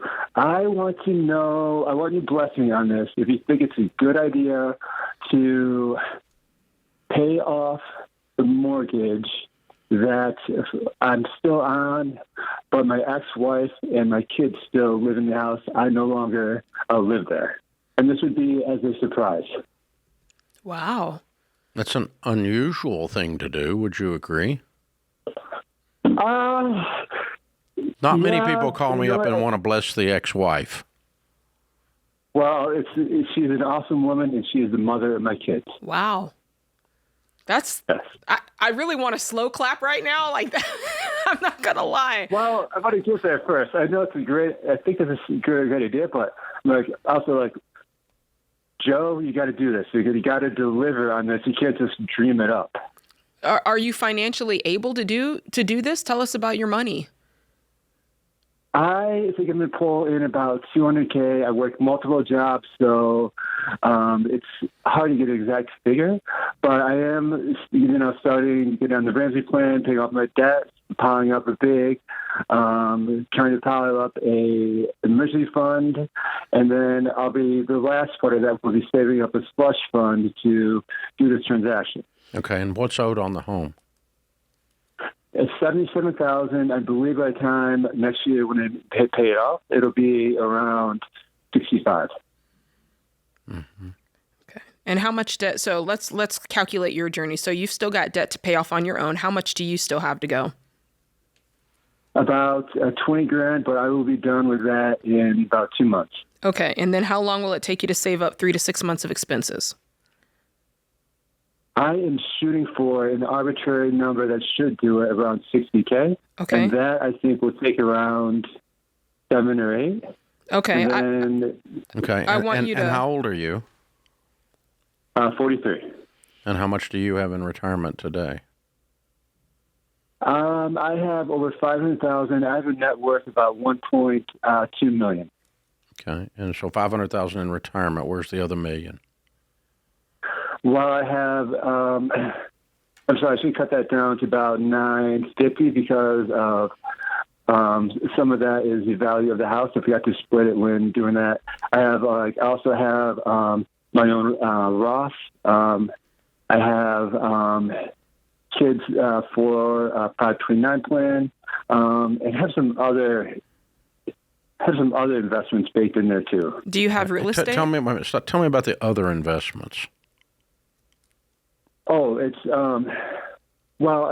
that's I think investments are running around $800,000. A lot of that is money devoted to my kids. I also have about $30,000 in HSA. You have $800,000 devoted to your kids?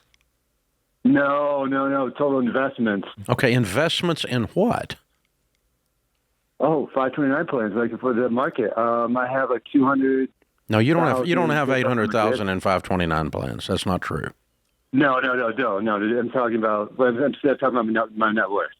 I know. I'm trying to understand how your net worth is broken down. So the total in 529s, the total dollar amount is how much? About 210. 210,000. Okay. How old are your children? 14 and 11. Okay. And how much is in your 401k and Roth IRAs? Total of that is 500,000. Okay, so that's 710. And then what other investments do you have? I have HSA. I have around 30. Do you have any non-retirement brokerage accounts or anything like that? Around $3,000. $3,000. Yes. Okay. All right. Keep in mind, I'm just starting on this journey. Yeah. When were you divorced? Like to 2023. I'm sorry? 2023. Oh, 3 years ago. Yes. Okay. All right. Okay, so back to your question then. Jade's right. We want you out of debt, an emergency fund in place, and putting 15% of your income away for retirement. Beyond that, if you want to do a generosity move, you would pay cash for the generosity move, which is going to be around $65,000 or $70,000 in this case. And then the question is, should you do that generosity move of paying off your ex-wife's house that has your name on the mortgage? One benefit of that is you no longer have that liability of that mortgage. If she pays it slow, it doesn't screw you up. If she doesn't pay it at all, it doesn't screw you up. Probably wouldn't anyway, because the house is probably worth a lot more than $65,000. Okay, what I want you to visit is this. Before you write that check, because you're thinking about the kids and you're thinking about the guilt from the divorce and some of these other things, I want you to visit. How old are you today? 43. Okay, let's say it takes you 2.5 or 3 years to get there, so you're 46 years old, and you're sitting there with that money in the bank ready to write this check and pay off her house, okay? That's about what we're talking about, I think, if I understood all these numbers right. All right, and I want you to ask yourself, I'm 46. At that point, I will have been divorced for many, many years. The kids will just be at home a few years more, so you're not really doing it for the kids, because they're going to be gone from that house shortly at that point. They're already teenagers. They're going to age out of that house, all right? And so I want you to ask yourself, when I'm 56 and I'm dating someone and she says, you paid off your ex's house? How's that going to feel? She actually approves of it. She listens to the show. You're already dating someone. Yes, she's awesome. I think... she also read Jade's book, too. She loves Jade. I think that... I think what you really want here is the option. And I like that you're working towards it. And I think that you have the option that in 2 years, if this suddenly doesn't make sense, you don't have to do it. And so in the meantime, I would keep this aspiration to yourself. I wouldn't go telling the ex-wife. I wouldn't go telling the kids. I wouldn't be talking about this as though it's something that you're definitely going to do, because to Dave's point, a lot can change in 2 years and you might change your mind. But I think it's awesome that you're thinking of it. Let's pretend the lady you're married, that you're dating, y'all want to get married and buy a house. And you say, wait, I have to buy my ex-wife's house first. I have to pay off her house. I get it, yeah. That's going to feel weird.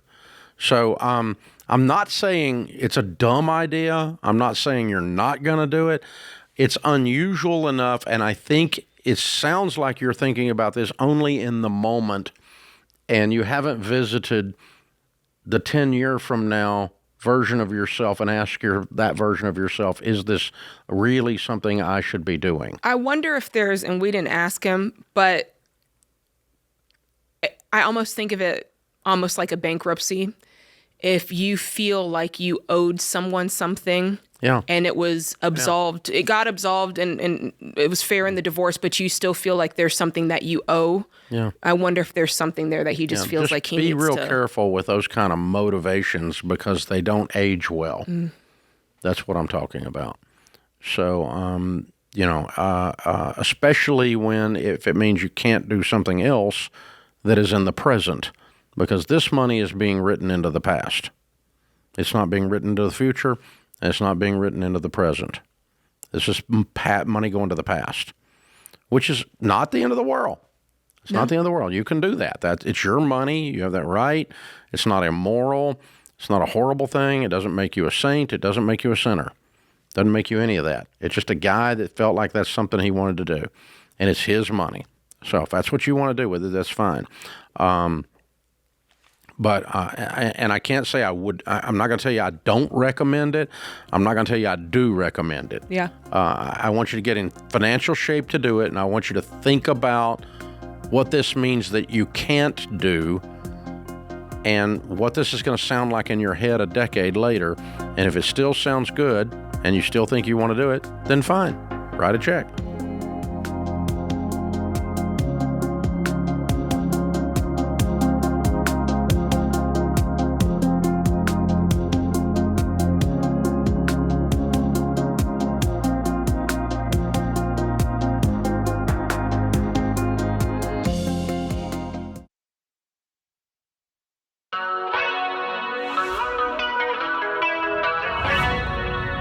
Welcome back to the Ramsey Show in the Fair Winds Credit Union studio. I'm Dave Ramsey, your host. Thank you for joining us. Open phones at 888-825-5225.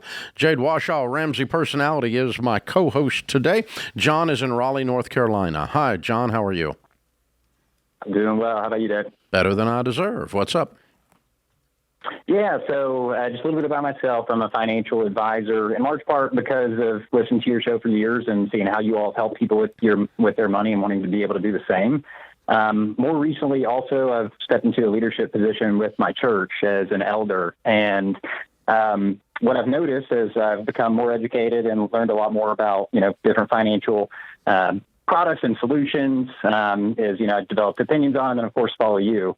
And your opinions on whole life insurance. And so one thing I've realized in the past couple of years is we have a member of our church that is another financial advisor for more of an insurance-based firm. And I've noticed that he has started working with more and more couples at our church, specifically what I assume is around whole life insurance policies, and more recently confirmed that when one of my closer brothers in Christ told me that he had started working with him. And when I talked to him about what he had, bought from him and invested in, one of the things was a whole life policy. And so I've spent some time educating him on, hey, why I feel like it may not be the best solution for them. And, as a young couple helping accomplish their goals, and really wanting to better understand and see your all's thoughts on how can I address this with the other leaders of the church, maybe for those that don't fully know how this product may not be beneficial for them, and how do I potentially confront this member of our church who I'm not sure. I do believe that he could be doing what he believes is best for the people that he's connecting with. Wow.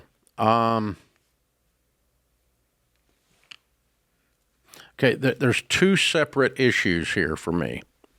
All right. Issue number one is the guy simply is in a business that you disagree with, and he's doing business with some members of the church.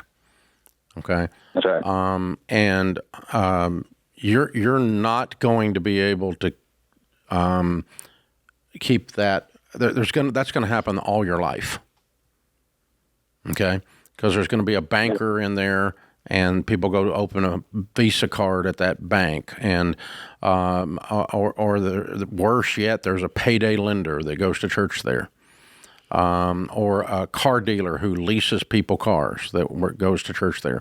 And they may be elders on the board with you. That wouldn't be unusual for bankers and car dealers and insurance agents to be right there on the board with you, or right there on the deacon board or the elder council or whatever it is in your situation, you name it, governance-wise. So they simply are in a business doing things that we'll give them the benefit of the doubt that they love Jesus and that they think that what you said, that they think what they're doing is good.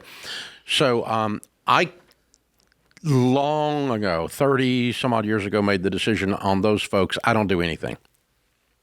Okay. It's just my job to educate and my job to help the ones I'm supposed to help, but it's not my job to be the police officer of what I deem to be a good product for the entire church. And so, and what happened was a guy who's a strong believer and an elder in another church that owns a local car dealership called me when I first started the radio show almost 40 years ago, and I was tearing his head off. I wasn't naming him, but I was just saying car lease is a ripoff. You're screwing people with a car lease, and I'm on the radio saying this, and he's leasing cars every day at the Lincoln Mercury dealer, right? And so he calls me, and he wants to sit down as two brothers in Christ and resolve this. Well, we weren't going to. It was a dumb thing to do. I did sit down, and I don't take those meetings anymore because at the end of the meeting, he's still selling cars on leases, and I still think they suck. And we both had to agree that both of us are probably going to be in heaven. And so, we just had to go, that's the way it is. Bygones be bygones. And so I wasn't going to change him, and you're probably not going to change this guy. And you're probably not going to keep him from doing business with somebody in the church. Now, that's bucket number one. Bucket number two is if you feel like he's going to church there and using his church membership as a prospecting tool, then he's in there. One of the things he's a wolf. He's a wolf in the middle of the sheep pen. Then, yeah, and I don't care what he's. I don't care. Younger church. I don't care what he's selling. Then I don't care if he's freaking selling aluminum siding. That stops. That's church discipline. If his reason for being there it has nothing to do with church, and he's just looking at this congregation as a feeding pen, if that's how it's actually going down, then that stops. Yeah. And I'll tell you one time I did do that, I got church leadership involved, was, as you might imagine, a very enthusiastic guy in a multi-level thing. Wanted everybody in the church to join his multi-level thing. Because Jesus had told him. Oh, boy.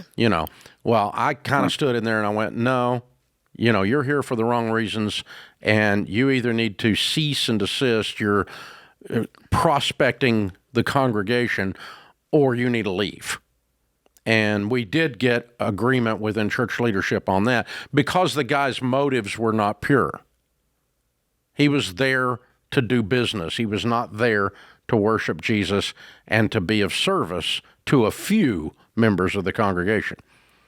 But if you, as a valid financial planner with ideas that I agree with, are in there, and your reason for being there is you're just looking across the pew every week trying to figure out who you can prospect, I'm going to call you out on that. Absolutely. Okay? So if he's in that bucket, I'm shutting him down. And if he's just in the bucket of I disagree with him, I'm not going to say a thing. Yeah. I mean, you've been in church leadership. I mean, yeah, I think there's a community aspect of church where it can be an advantage. You can find a lawyer, you can find somebody to work on your car, you can find somebody to help with this and that, right? Yeah, but that's different than prospecting. Different. Yeah. And unfortunately, even in that situation, even if you're using it as community, one person has the ability to talk to another person after service and find out that they sell insurance, and they can say, "Oh, I'm in the market for insurance," and they sit down and talk, and it's fine. And I agree with what you said, Dave. You're not the police of that. There's plenty of people who are going to find methods of how they want to live their life. Has nothing to do with what you believe when you walk into the place. Yeah, yeah. And I sat on a church board with a whole life guy who absolutely could not stand me. Because his business was suffering greatly because of me. Yeah. And I was real pleased that his business was suffering greatly. Yeah. I think the bigger discussion here is there are products out there that we view as villains, right? Like we view car leases as villains. We view payday loans as villains. We view credit cards, all those things. But it doesn't mean that the people who haven't figured that out yet are bad people. If they're in that business, do you know what I'm saying? Yeah. There's usually some level of them that they think that they're doing somebody a service when they give you a car loan. They think you're doing you a service when they put you on a lease. So, yeah. But if you have the sense that people. This guy is in there, he's just got his hair clippers out and he's shearing the sheep, then yeah, we're going to put his clippers up. I'm going to put an end to that for sure. In any business, legit or illegit, that's not the reason you go to church.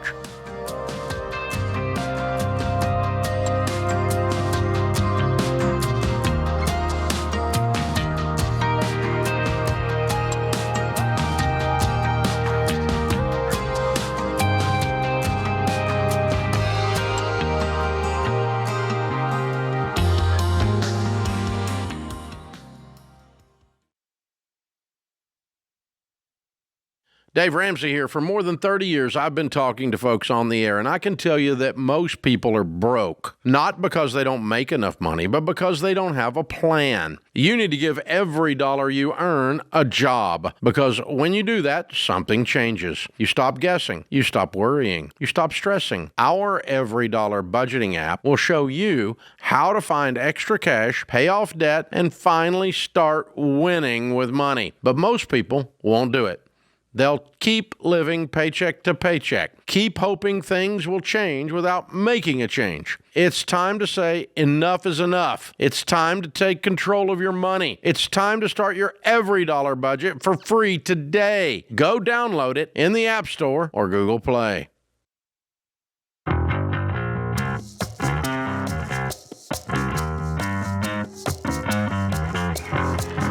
Well, we wish we could answer every question on here, but we just simply can't get to everybody's. But we do have a solution for you.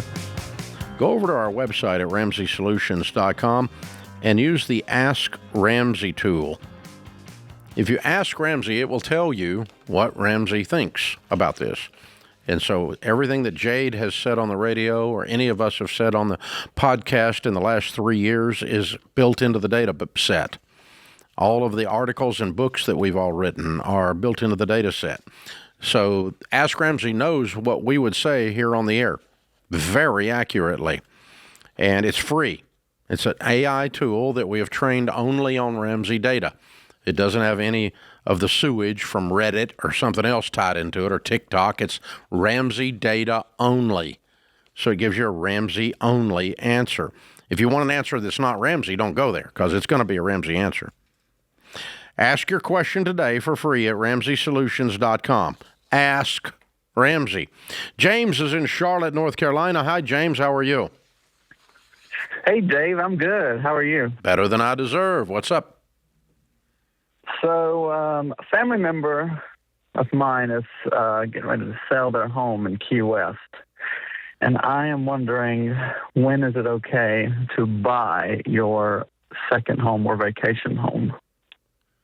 When you pay cash, can you? No. Okay, then you can't. Pretty simple. Got it. Yeah, because a second home is a toy. Okay. It's a luxury item. And so it's like I'm going to buy my fourth car, and there's only two of us. It's a toy. It's a luxury item, and it's going to get used about as much as the fourth car. Okay. And so if I was able to make it my full-time home and rent out my home in Charlotte, what would why don't you just sell the home in Charlotte and pay cash for it? Okay. If you want to move to Key West, you want to live in the house? I mean, it's pretty great. Okay. I love it down there. Your career is mobile? Yeah, I was just... Yes. Okay. I am able to move. Wow, that's pretty cool.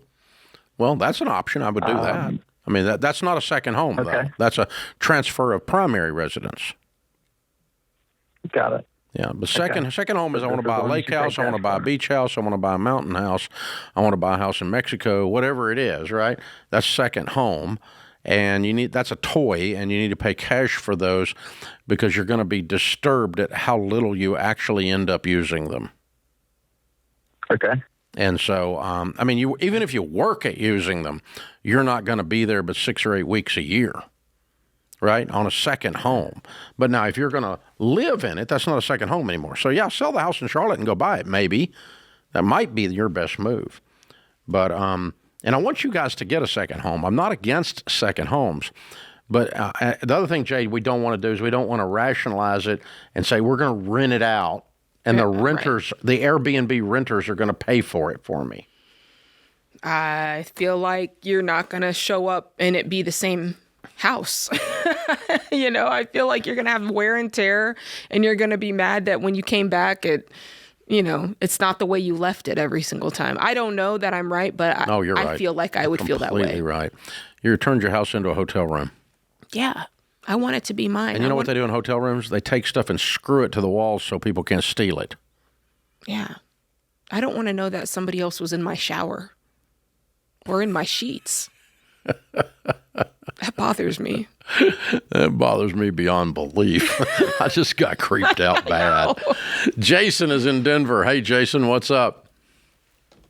Hi, Dave and Jade. Nice to talk to you guys. You too. How can we help? Got a question for you. So, quick backstory. I guess I'm 27. Me and my wife. We have a 1-year-old daughter. Congratulations. We're technically in baby. Well, thank you.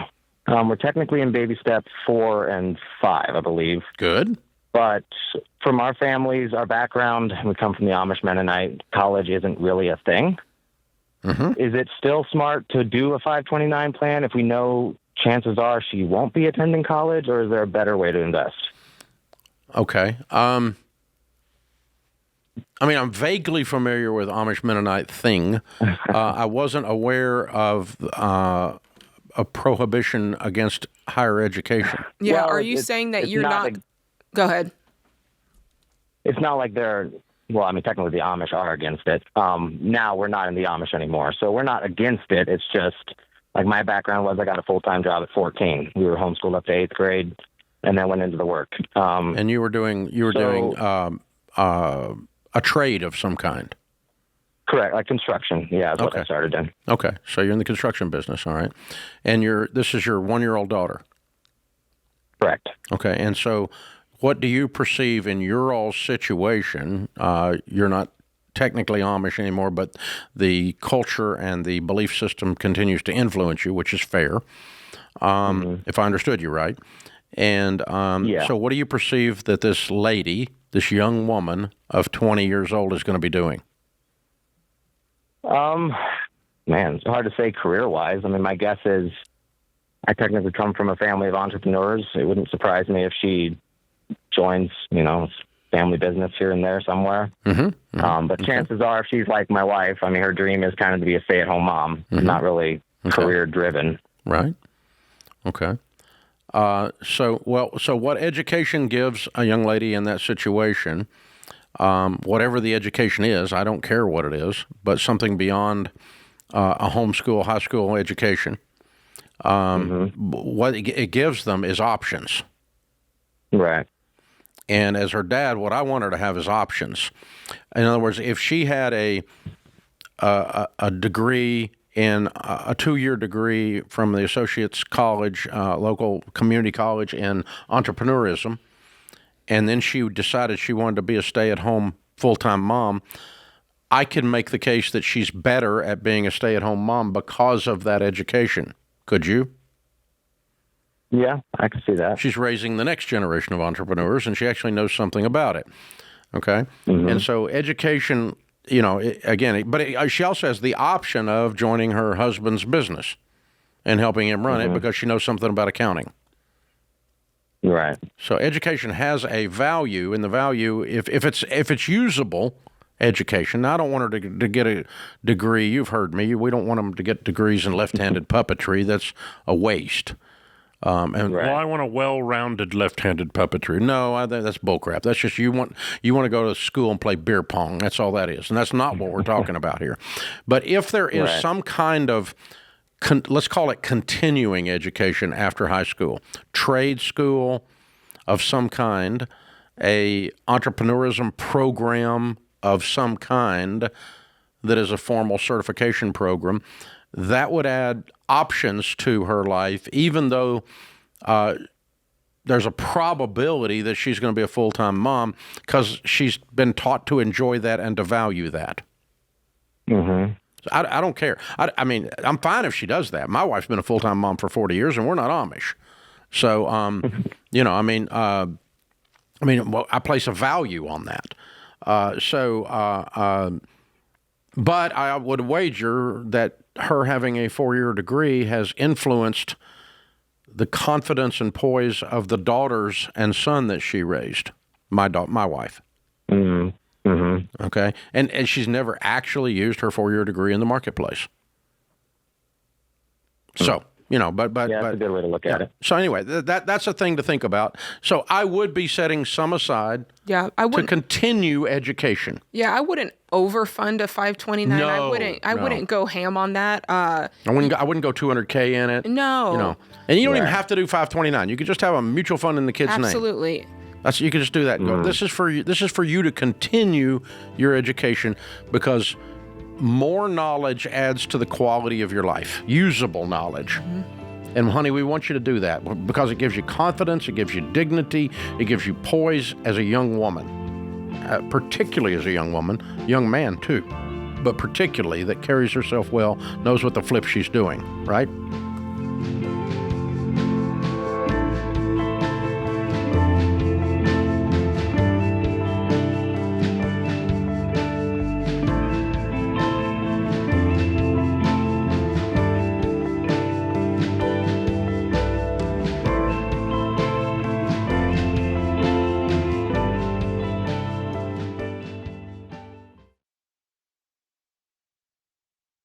You should not feel uncertain about investing, and you don't have to.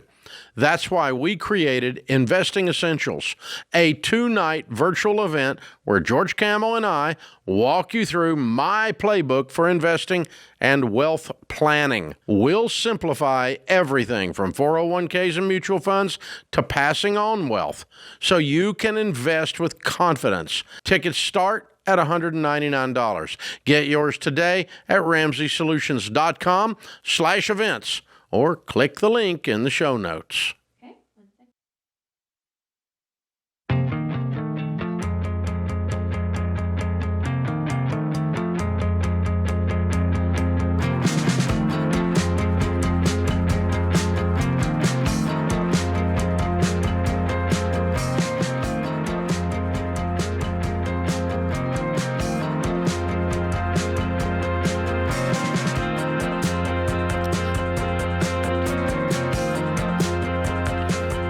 Thanks for joining us, America. Open phones at 888-825-5225. Leslie is in Auburn. Hi, Leslie. Welcome to the Ramsey Show. Hi, Dave and Jade. Thank y'all so much for your time today. Sure. I have a boyfriend. He's on disability. He served as a Marine and has PTSD, which really prevents him from going out and getting a traditional job. I have encouraged him to develop some flexible side businesses related to skills that he's expressed interest in, such as landscaping or woodworking, but he doesn't really seem to show much initiative.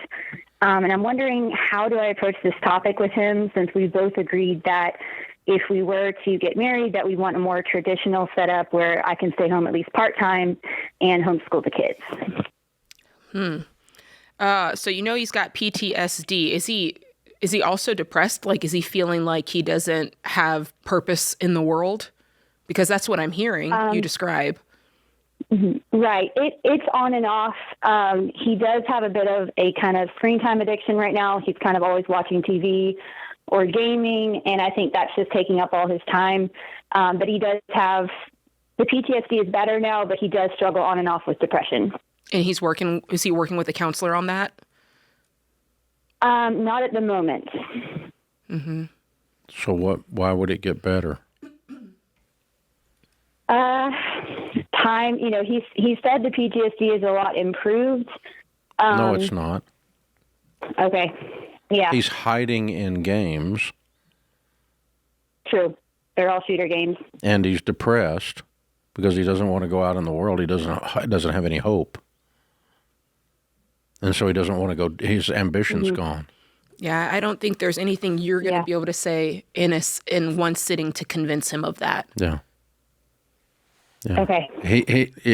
He is not if he is not progressing in his healing and doing the work to progress in his healing, he's not going to have any change, and you don't want to be connected to the guy that you're connected to right now 10 years from now. Right. Yeah. If he's not getting better, then you have a dream of the way things are going to look, but they're not going to look that way unless he heals considerably from where he is right now. Is that fair? Yes, sir, I think so. He also had a really hard childhood, so I think there's a lot of healing, but he's kind of lost faith in counseling. There's a lot of reasons we could be here. But the reasons are all in the rearview mirror, and the question I've got is hope about the future. And hope about the future means, okay, I'm dating a person that's bipolar. I'm dating a person that won't take their meds and won't go to counseling. Well, they're not going to get better. Mm-hmm. I'm dating someone who has a gambling problem, and they just won't do anything about it. They're not going to Gamblers Anonymous. They're not sitting down with a therapist. They haven't cut off DraftKings yet. And so, they're going to continue to have a gambling problem. But you have this idea that they're going to be something they're not. And it's wonderful that you have that hope for him. I actually have that hope for him, and I don't even know him. As an American, that he served in the military on my behalf, I have a hope for him. I want him to heal. I want him to get his childhood and the horrible things that happened in the military in his rear view mirror and move forward with a healthy life. And I know many, many men and women who have, but they don't sit in the basement playing games all day. Right. Yeah. So in other words, I might reframe this. If I'm going to be, can I be your old uncle, ugly Uncle Dave for a minute? Yes, please. If he's not going to get better, don't keep dating him. Right. For your sake. For your sake. Yeah. Don't believe mythology about what you wish. Actually observable things that he is doing, actual behaviors that he is doing that are moving forward for him becoming the man that God designed him to be. But if he's not going to engage in those movable, observable patterns, then this is mythology that's in your head. Don't mess yourself up on that, kiddo. So he needs to be moving back to earn the right to date my niece, the Princess Leslie. This guy has to earn the right by working on his healing. That's right. And you need to have some very clear milestones in your mind of what that looks like, so that if the box is checked green, you can go, great, he's doing that. And if the box is checked red, you can follow that down the line and go, okay, now it's time for me to move on. Exactly. That's what I would do. Yeah. But you can't take your ambition and inject it into someone else's veins. No, you can't. And that's the hardest thing. You can't take your hope and inject it into someone else's veins. No, you cannot.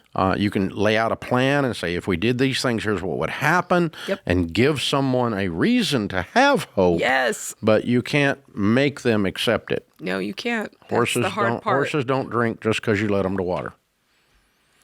Phew. Man, that's a hard one. That is tough, yeah.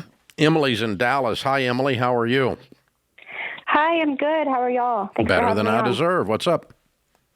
Okay, so my husband and I are in baby step number 2. We have 3 kids and 1 on the way, and I want to start planning to be able to stay home eventually with my kids, and we've got to get out of debt first. Okay. So my question is, should we sell our home, our current home that we have quite a bit of equity in, use that to pay off most, if not all, of the debt, downsize as a family of 6, and live in a smaller home for a few years while we get that debt paid off? Wow, you're really willing to embrace some discomfort here. How much debt are you trying to pay off? I believe it totals about $84,000 to $86,000. On what? All right, we have 2 credit cards and a line of credit that's about $12,000. My student loan is $13,000. My husband's grad school loan is $25,000. We have an auto loan that's $16,000. And before you told me to sell the car's only worth $8,700. We consolidated debt stupidly a few years ago, and so the loan is more than the car is worth. And then we have a home improvement loan that's tied to the mortgage. It's $20,000, and then our mortgage is $212,000 with a lovely 3% interest rate. And what is the home worth? I think if we sold it, we could maybe make $340,000 to $350,000. We have not gotten serious comps on it yet, but just in my research, that's what it. And what's your household income? We bring home about $95,000 to $10,000 per month, sometimes a little bit more. I'm in sales, so I occasionally have a bonus. So you bring home $9,500 a month? Yes, my husband and I. Got it. Okay, so about $150K a year.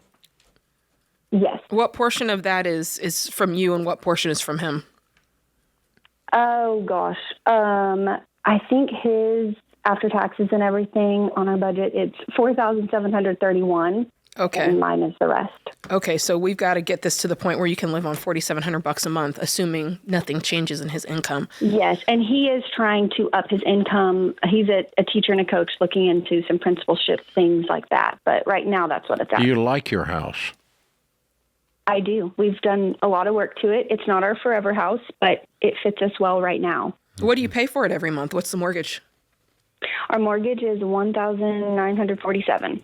Ooh, that's pretty good. I don't see how today selling the house is the key to this, because I think I heard you say you owe $312 and it's worth $340. No, $340 and they owe $212. $212, okay. You got $100,000. It clears up their debt. Okay. They'll be 100% debt free if they sold it. Yeah, I might sell it and rent for a couple of years and save up my down payment for the next house. But the next house has to be purchased in such a way that it allows you to quit. That's the trick. But yeah, if you want to be debt free quick, that's one way to do it. I would not sell it and buy again.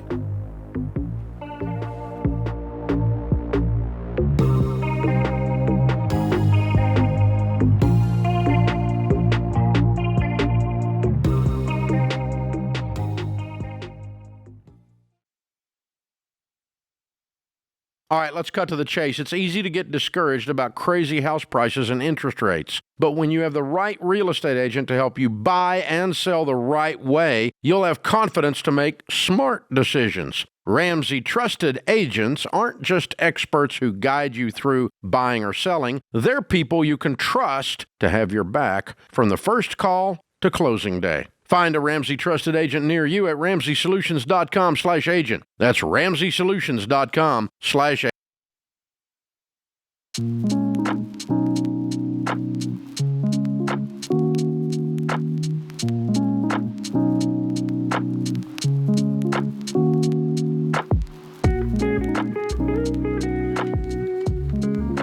Proverbs 3:3 is our scripture of the day. Let love and faithfulness never leave you.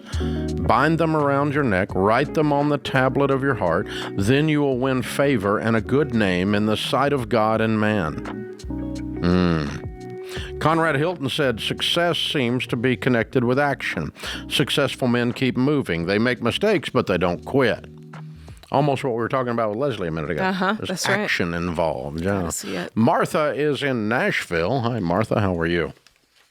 I'm good. How are you? Better than I deserve. How can I help?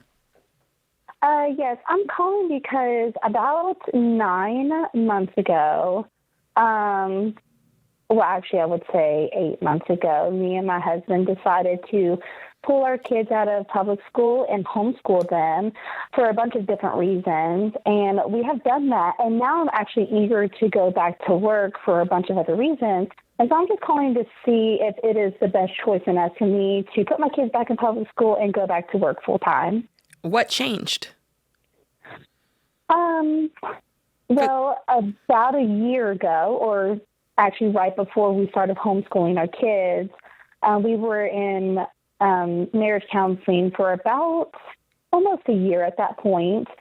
And the very last session that we had with our marriage counselor, he had recommended to me that I separate from my husband due to some verbal abuse and emotional abuse that was going on. That, in all honesty, I'm not really for sure if I would consider it verbal abuse or emotional abuse, but he had picked up on a few things that we had talked about. And so I let it go, and we said that we wanted to take a break, and counseling also got very expensive for us. Well, about a couple of months later, or a month later, actually, something changed where I just felt the need that we needed to homeschool, and I brought it up to my husband, and we proceeded forward. Well, the last 8 months... Well, I'm sorry, what does that have to do with the whole marriage counseling thing? Yeah. I really don't know. It's I don't very either. Confusing to me it's very confusing to me as well. But I I guess I had just ignored anything the counselor had said, and I had proceeded just to move on with my life as if we had never went to marriage counseling Okay, ever. so you approached your husband and said, let's do homeschooling. You started doing homeschooling. It's been 8 months, and now you want to go back to work. What has changed? We're not on the same page financially. That got brought up in marriage counseling as well, and I ignored it then. Understood. And so homeschooling, in all honesty, has brought out a lot of things that I guess I was blind to before or I had ignored. But being home as much as I have been and seeing the chaos that has run amok in my house where the discipline is not there, the interest and the baby steps is not there, the interest in about anything in our marriage is not there. And I guess I needed homeschool to at least show me that. Understood. So you're seeing the money's a mess, everything's a mess. I got a feeling you want to get a job so you can leave. I don't necessarily want to leave, but I do want to get out of the house. And I didn't realize how much I was going to miss working until I stopped working. And since we are not on the same page financially, I don't know how you getting a job is going to fix this entire soup that you have explained. I don't believe that you're in the middle of a soup being stirred around. And you getting a job versus homeschooling is just one item in the recipe. Mm-hmm. And you keep jumping from one thing to another, thinking that have nothing to do with your marriage problems, thinking it's going to fix your marriage problem, and it never does because you refuse to address the marriage problem. See, I don't think that I'm trying to avoid addressing the marriage problem. Yeah, you both quit, and then you quit work to come home with the kids that has nothing. It's not connected at all to your marriage problem. If you tell me, it just seems random and impulsive. If you tell me you went and saw a marriage counselor because you needed a professional to step in, and then the professional has said, you've got a problem here, you've got a problem here, and a problem here, but you've said, I've ignored what he said, and you've done your own thing, then I think that's where the issue is. Yeah. You got to listen to the professional. 99% of what will be fixed in your home is going to be fixed when you guys get your marital issues aligned and spend your time on that. I would spend all of my energy on that. If you want to go back to work while you're doing that, that's fine. Or if you're going back to work and in your mind you're going, I need some money because I need to hire an attorney and this is over, then that's a decision. That's a logical decision. I'm not sure it's a good one, but it's a logical one at least. But this just, I'm going to come home and then I'm going to go back to work and then I'm going to come home. And meanwhile, everything's burning down around me and I'm ignoring that. Yeah. And that's not okay. It's not going to help you. So, yeah, go on back to work. That's fine. I don't care. Doesn't matter. But you're still going to have hell on earth until you deal with this. That's not going away until you deal with it. So my suggestion is you use some of your new income to pay another marriage counselor, a different one, and the two of you lean into that. And if you're not going to lean into that and heal this thing, then call it. If you're not going to fix it, call it. Because your children are suffering in the middle of this cesspool right now that you call a relationship. It's awful. Bill is in Raleigh, North Carolina. Hey, Bill, how are you? Howdy. How's it going? Doing well. Good. How can we help? So my grandma really wants her childhood home to stay in the family, and my wife and I were thinking about buying it from her. And so we've actually been renting it from her to kind of test drive it and see if we like it. And I pitched to her last weekend the idea of doing a rent-to-own situation rather than going through the traditional bank because I've never had a loan in my whole life and I don't plan to get any debt ever. And she's on board with it. So I just want to know where from here we should go to get like a lawyer involved to make this official. I would not do a rent-to-own, but I see what you're after. I'll give you a different structure, okay? Okay. What's the house worth and what's she going to sell it to you for? It's worth about $130, and I think she's going to sell it to us for about $100. Okay. And how old are you two? We are in our early 20s. I'm 23. And what do y'all make? I make around $62,000, and my wife is a stay-at-home mom. Okay. All right. Well, a couple things need to be addressed. How old is Granny? She is in her late 70s, and we have talked about the situation in which she passes away. She's, that's been in the conversation. Yeah, if she passes away, you've got to have legal documentation that protects you. Exactly. Okay. Exactly. That's And what I'm so hoping. what I would do if I were her and I wanted you to have this house is I would sell it to you for $100,000, put it in your name. Okay. And I would carry back the note. And when I die, the note is forgiven. Okay. That's what I would do if I were her and I wanted you to have this house. Okay. Right. Now, the downside of that is your parent and siblings, your aunts and uncles, might feel cheated out of $100,000. Right. It is an older home, actually, and my wife and I have been putting a lot of work into it. You don't need to and the put reason work in somebody else's house. Stop that. You do not own this house. Do not put any work into someone else's house. Okay. Don't do that. That's going to end up in disappointment and anger later. Noted. Okay. She dies, you got nothing written down if she dies tomorrow. All the work that you put in is going to be taken by your aunts and uncles, and they're going to sell that house, and they're going to make money on it, on your work. Do not do this anymore. Until this house is in your name, stop working on it. Well, she's paying me for the labor fees, so it evens out, I feel like. But I understand what you're saying. Okay, yeah, but you've got your heart and soul going into this, and you're going to get your heart broken if you guys don't get this written down and quit acting like it's all going to work out. So get it written down, whatever it is. Go to a real estate attorney and come up with a structure of some kind in writing that protects you in the event of her death.